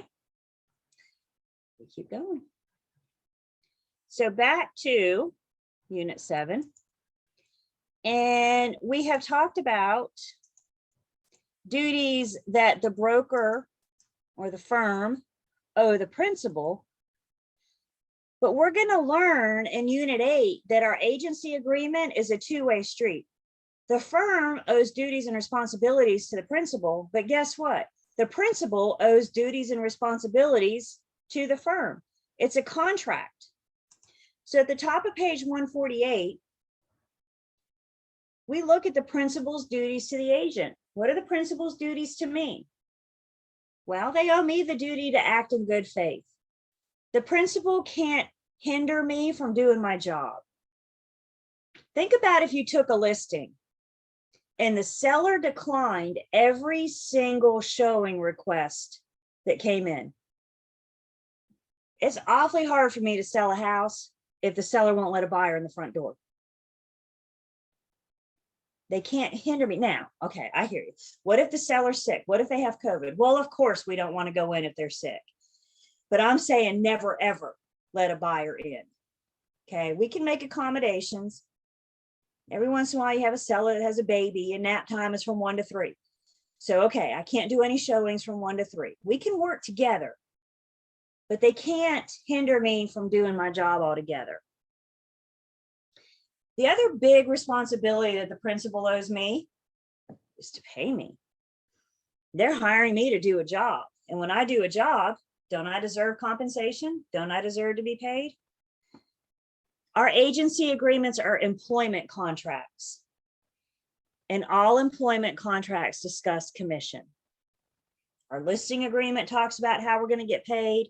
Our buyer's agency agreement talks about how we're going to get paid. Our property management agreement talks about how we're going to get paid.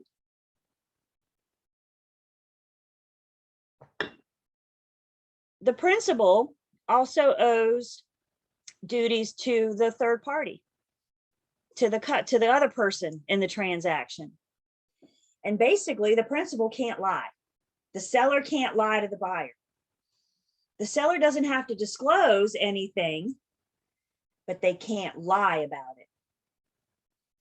Again, we'll look at some seller disclosures when we get to Unit 8.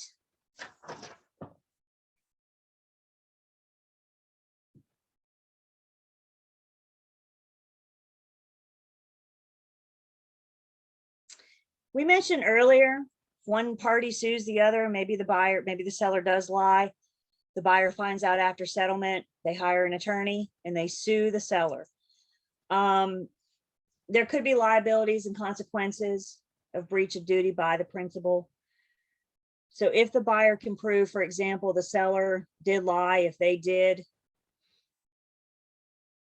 misconduct, if the court can prove that, then the principal may be subject to civil lawsuit or criminal prosecution to the other party. And they may also be held for my actions if it can prove that they caused my actions. So if they lied to me and I acted on that lie and I had no way to prove that that was a lie, they could also be liable for my misconduct as well. I'm going to go ahead and tell you, it's not often that a buyer can successfully sue a seller. What are we going to tell when your buyer calls you after closing and says, I want to sue, what do I do? What are we going to tell them to do? Get their attorney on the phone. I cannot help them with that. CYA, call your attorney.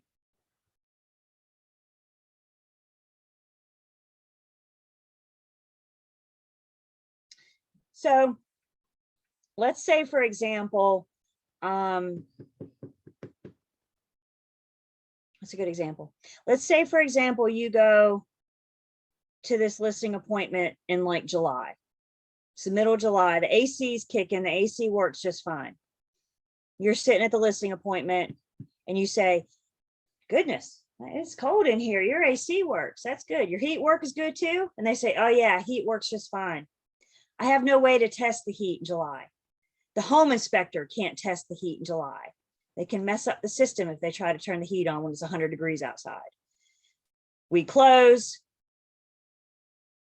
Buyer moves in, winter rolls around, heat doesn't work. First off, the buyer's going to have to prove that the seller lied. Second, the buyer's going to have to prove that the heat was broke when they bought in July, right? So there's a lot involved there. Again, that's why we have them call an attorney. If they want to sue each other after settlement, we're done. Let them hash it out in court afterwards. Just real quick, the bottom of page 148, it mentions the Unfair Deceptive Trade Practices Act. This applies to our false advertising, our actions in false advertising. Sellers, owners can be liable under this act as well, if it can be proven that they lied. Remember, they don't have to disclose, but they can't lie.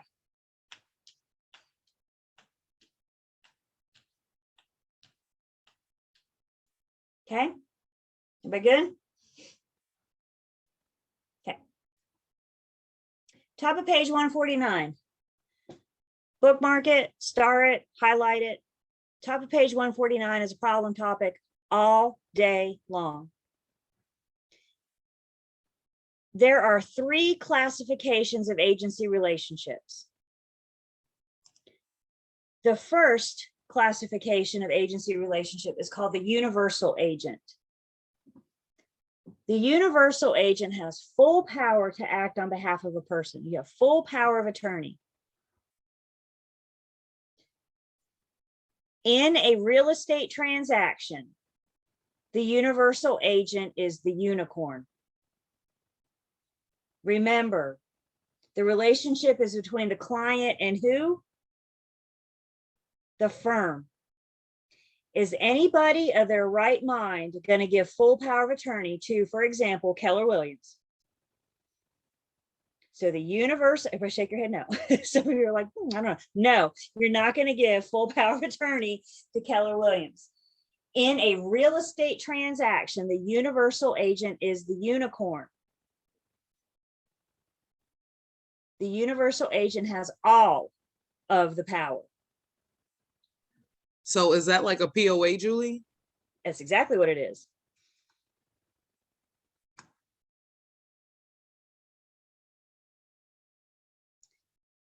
The general agent has some power. The universal agent has full power. The general agent has some power. The general agent has limited decision-making authority. The general agent can bind their principal on certain decisions. The two examples of the general agent that we have is the relationship between the owner and the property manager. We're going to talk about property management in Unit 12. But if we think about it real quick, the owner is hiring the broker to manage their property. If the broker had to call the owner with every single thing that went wrong, at some point the owner's going, why am I paying this person? Can they not make decisions on their own? You guys with me? So the property manager has some decision-making authority. They have some ability to make decisions, spend money, etc. The scope of that authority is spelled out in our property management agreement. What we need to understand right now is that the property manager has some decision-making ability.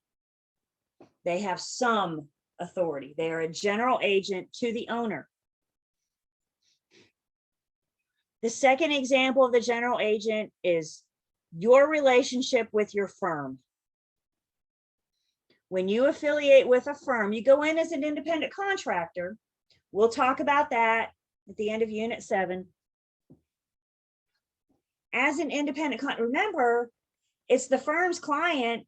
The firm allows me to work with their seller. So that relationship in amongst itself is a general agent. My relationship with my firm, I have some decision-making authority. I have some ability. What's the scope of my ability? It's spelled out in my contract between me and my firm.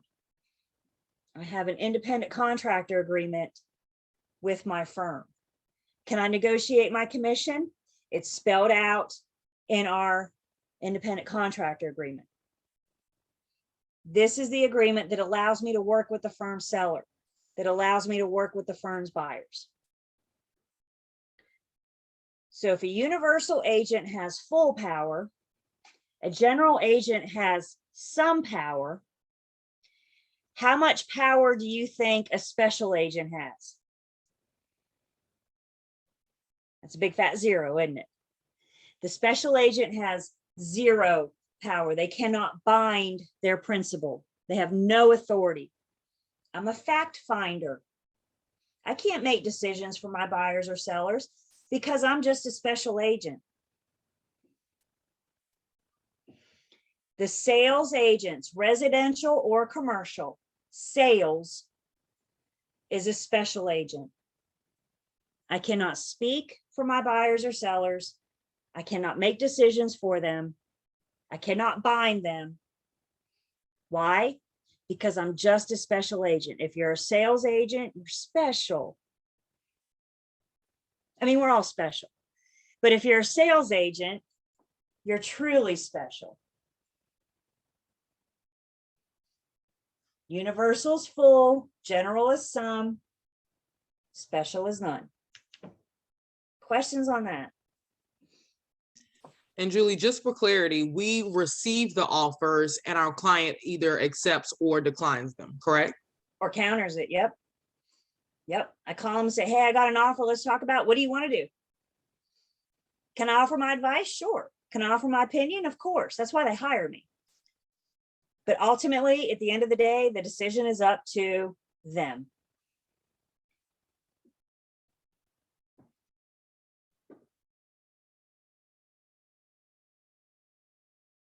See the acronym for universal agent, the unicorn. That's what I said about universal. Is that what you're asking me?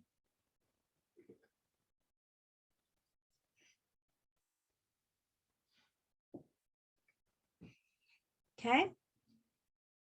149. Power of attorney, POA, power of attorney.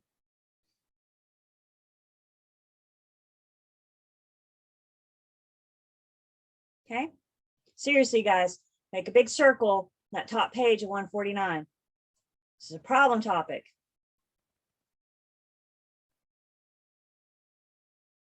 Universal, general, special. Coming down page 149 over to 150, we're going to define some more words. Yeah, Nicole? What would those three look like on the test? Like maybe what kind of question?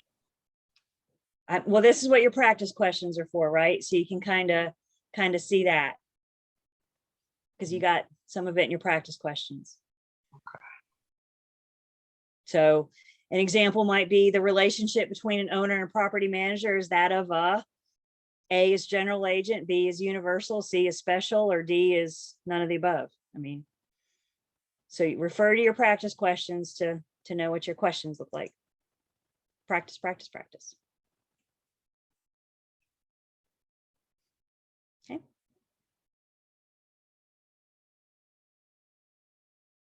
Okay, so defining some words. Page 149. Brokerage is the business of bringing buyers and sellers together in a marketplace.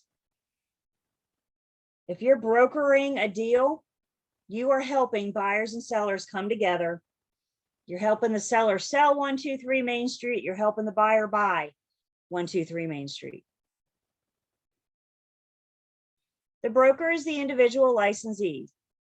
We use broker and agent interchangeably, but North Carolina is a brokerage state, which means we are all brokers. There's different categories of brokers. Provisional broker, for example, is soon to be you guys. Once you get your license, you're going to be a broker, but you're going to be on provisional status. How do you remove that provisional status? We will talk about that.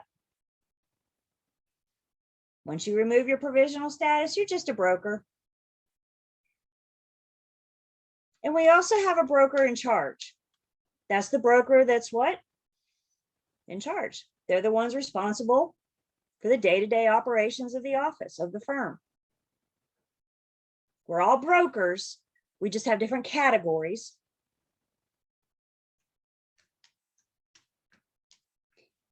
Typically in a sales transaction, what we get paid is commission. Your property management, you might get a paycheck. So typically commission is reserved for sales transactions. We'll talk more about your commission a lot in Unit 8. Actually, in Unit 8, we get to do the math to teach you how much you're going to get paid. Isn't that fun? Typically in sales, we get paid when it closes. What happens if it doesn't close? Probably not going to get paid. We get paid when it closes. I wish I could stand here and tell you everything was going to close. I'm not going to lie to you guys though. Again, we'll talk more about your commission.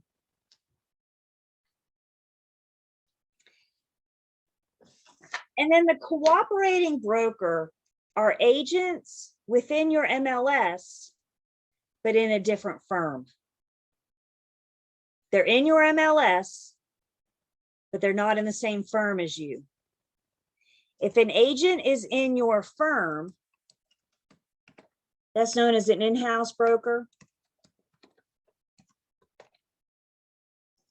If you're doing a deal together, that's known as an in-house transaction. So in-house means of the same firm. If you're working a deal with an agent in another firm, that's a cooperating broker. We're cooperating together. We're working together to get our buyers and sellers through the transaction.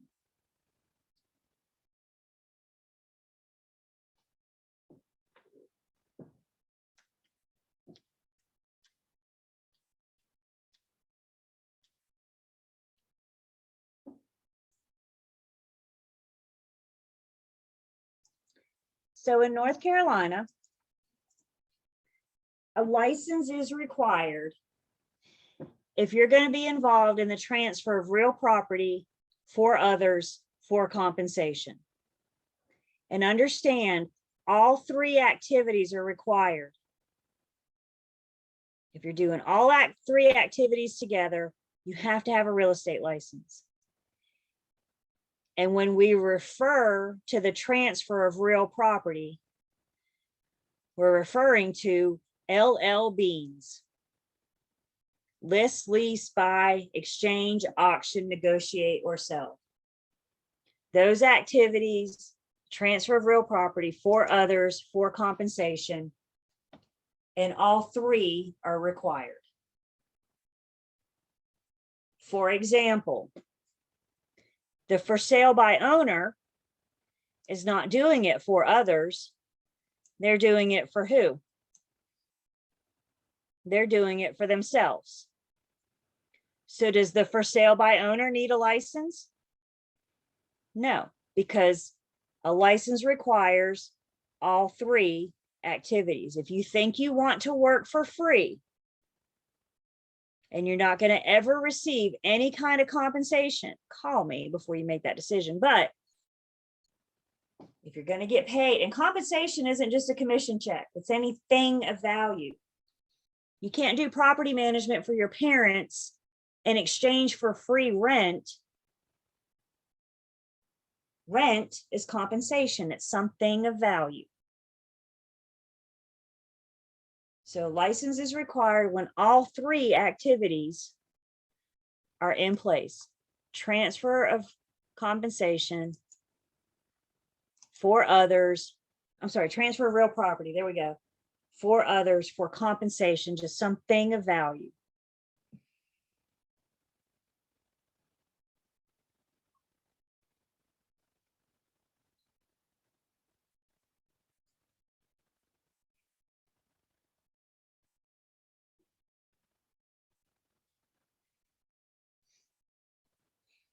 We're going to briefly touch on right now how agency relationships are created. Keep it in mind, all of our agency agreements are in Unit 8.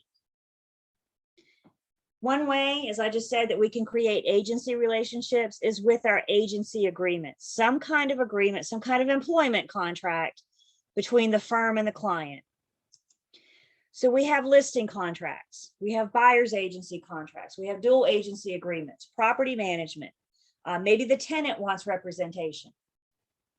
Tenants aren't typically represented in residential, but tenants are more represented in commercial transactions. So if commercial is your avenue, you may work with the owner of the commercial property or the tenant. Again, we're going to talk about all of this in Unit 8. So the agency agreement is one way to create a relationship. The various agency agreements. Another relationship is that relationship between you and your firm. So your in-house brokerage employment contracts, independent contractor agreement. You are or will be independent contractors.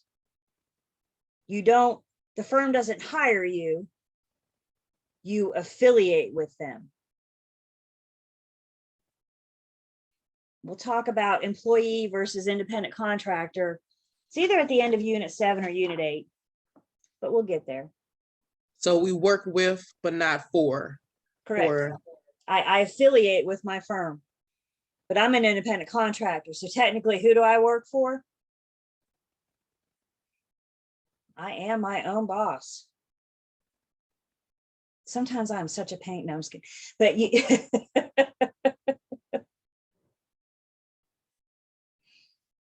your cooperation agreement, when you put a listing in MLS, you're agreeing to cooperate with whomever brings you the buyer. So when you join a firm, affiliate with a firm, and you get access to MLS, and your buyer calls you and says, ooh, I want to see 123 Main Street. And you log into MLS and you look up 123 Main Street, it tells you how much commission you're going to get. They're cooperating with you. Remember what we said. If it's in MLS, the seller pays the listing firm shares their commission with whomever's bringing the buyer. That's a cooperation. MLS is a cooperation agreement. We'll talk about MLS more in Unit 8.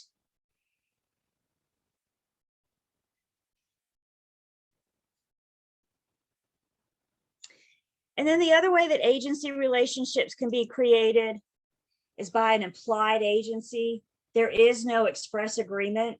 It's implied. It's based on the conduct of the parties.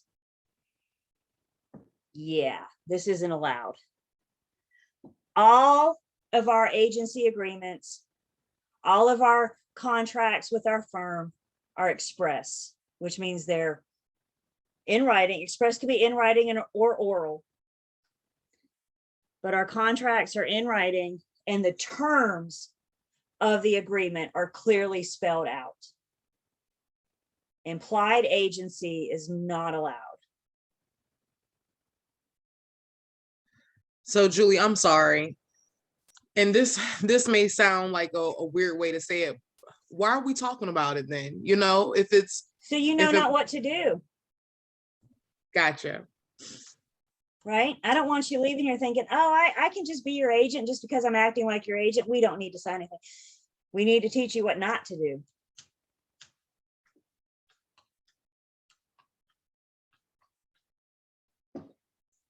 So the scope of the authority, again, your express agreements, they can be oral, they can be in writing. Eventually, all real estate has to be in writing. If you got oral, you got what? If you got verbal, you got what? Absolutely nothing. But an express agreement is clearly laid out. The terms are clear. We know what we're getting into. The implied is created by the actions of the parties. Again, an implied agreement is not allowed. If you have an agreement, in real estate related agreement with somebody, it's got to be express.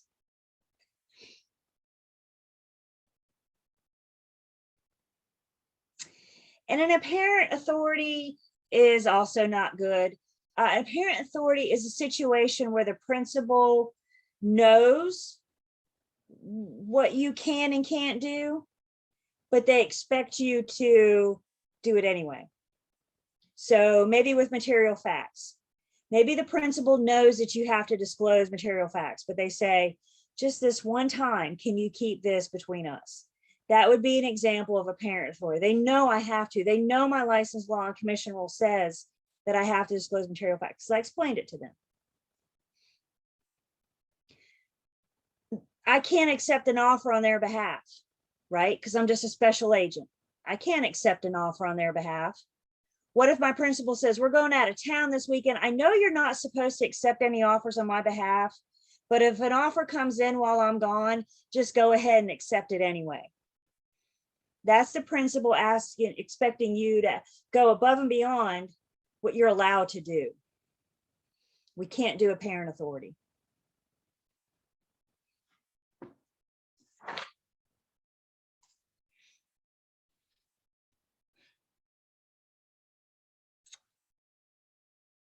A little bit about your compensation, top of page 152. Again, we'll get into the beef of compensation on Unit 8. Understand, your loyalty is to the person that hires you. That may not necessarily be the party that's paying you. Seller pays listing firm. Listing firm shares their commission with whomever brings the buyer. So if you're the buyer's agent, who's paying you? Your commission is eventually coming from the seller, right? Seller pays listing firm shares their commission. My loyalty is not to the seller though, is it? My loyalty is to the buyer. Why? Because I have an agency agreement. The buyer's my client, the seller's my customer. Who gets old car? Not where the commission comes from, but the one that hired me. Another question about your rate. Guys, I'm going to talk about that there's rules, there's laws about your commission. We're going to talk about it in Unit 8. It's called price fixing if you really want to look ahead. You can look it up tonight after class, but we will talk about it. So Julie, could you repeat that again? You said the buyer is the client and the seller is the customer. Is that what you said? If I have a buyer's agency agreement, yep. Got you. Yep. My commission's coming from the seller, but my agency agreement is with the buyer. So who gets my loyalty? It's not the one that's paying me. What about a for sale by owner situation?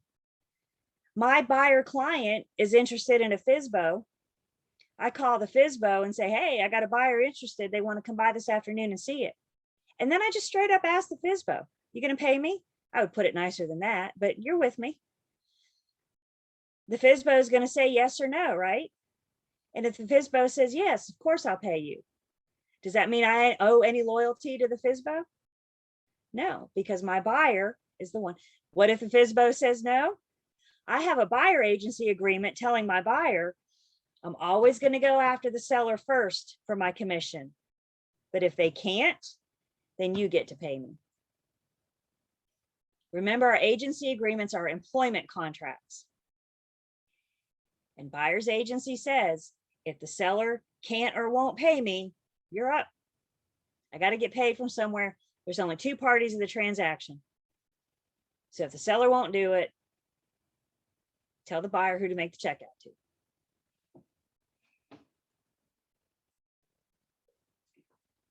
Again, when we get to Unit 8, all of our agency agreements have to be in writing.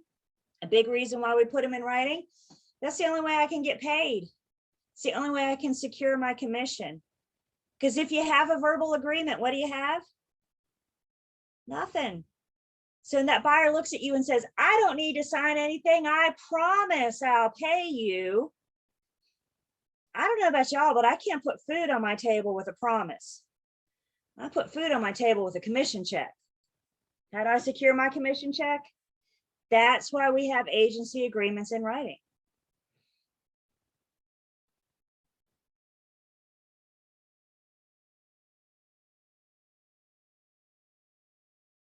Okay. Look with me on page 152. I didn't feel the need to reproduce it. They already gave us nice bullet points here. Agency relationships do end. And page 152 gives us the reasons why agency relationships end. First up, completion or fulfillment of the purpose. When the seller hires the firm to list and sell their property, once I have completed that job, my job with that seller is done. Remember, we're being hired to do a very specific thing.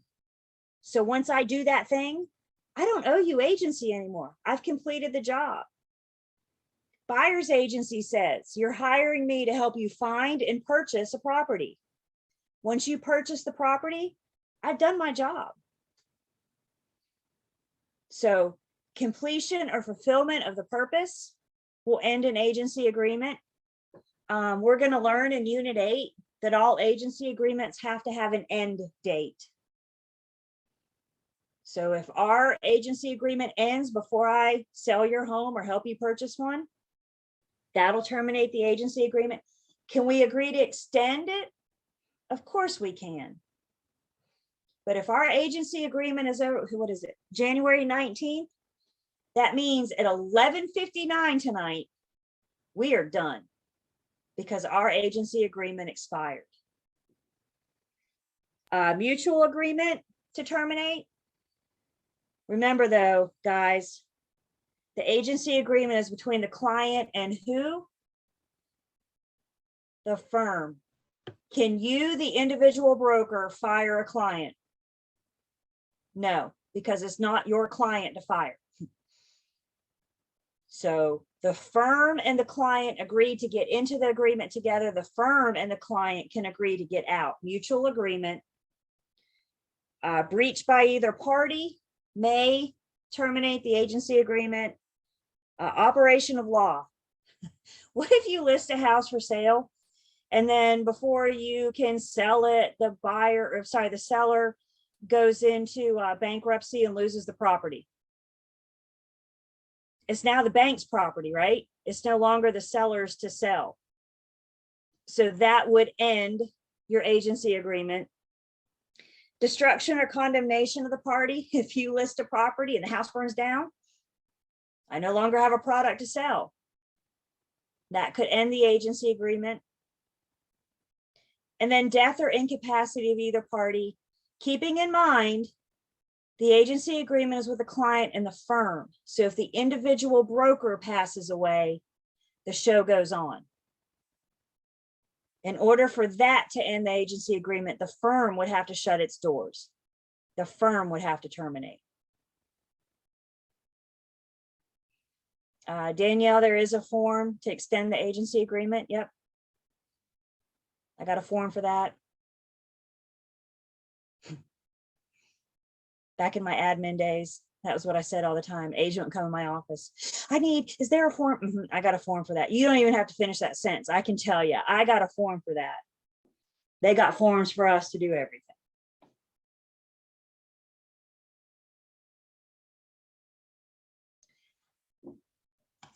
When the agency agreement ends, typically we're done. We're done. 11:59 tonight, unless we agree to extend it, we're done. There are some exceptions. If I've made any kind of promise to you that I haven't fulfilled, if I still have an obligation, just because our agency agreement's over at midnight, no, nope, not going to fulfill my promise, right? So if you made any kind of promise, that will carry on past the end of the agency agreement. If your agency agreement ends when you're under contract, you haven't closed yet, but you're under contract, you still have a duty to help that client get to closing. Now, in practice, I would do an agency agreement extension, and I would extend that agency agreement at least till closing day, if not the next day, just to give you some wiggle room. And self-dealing. If our agency agreement ends, I can't use knowledge against you that I learned during our relationship and now use it against you now that our agency relationship is over. What if, for example, I know my seller will accept $50,000 under asking price? We terminate, I never get an offer, we terminate. I can't use that against them. You told me you would accept 50. You guys with me? Self-dealing, I can't use any knowledge that I have to benefit me after the transaction.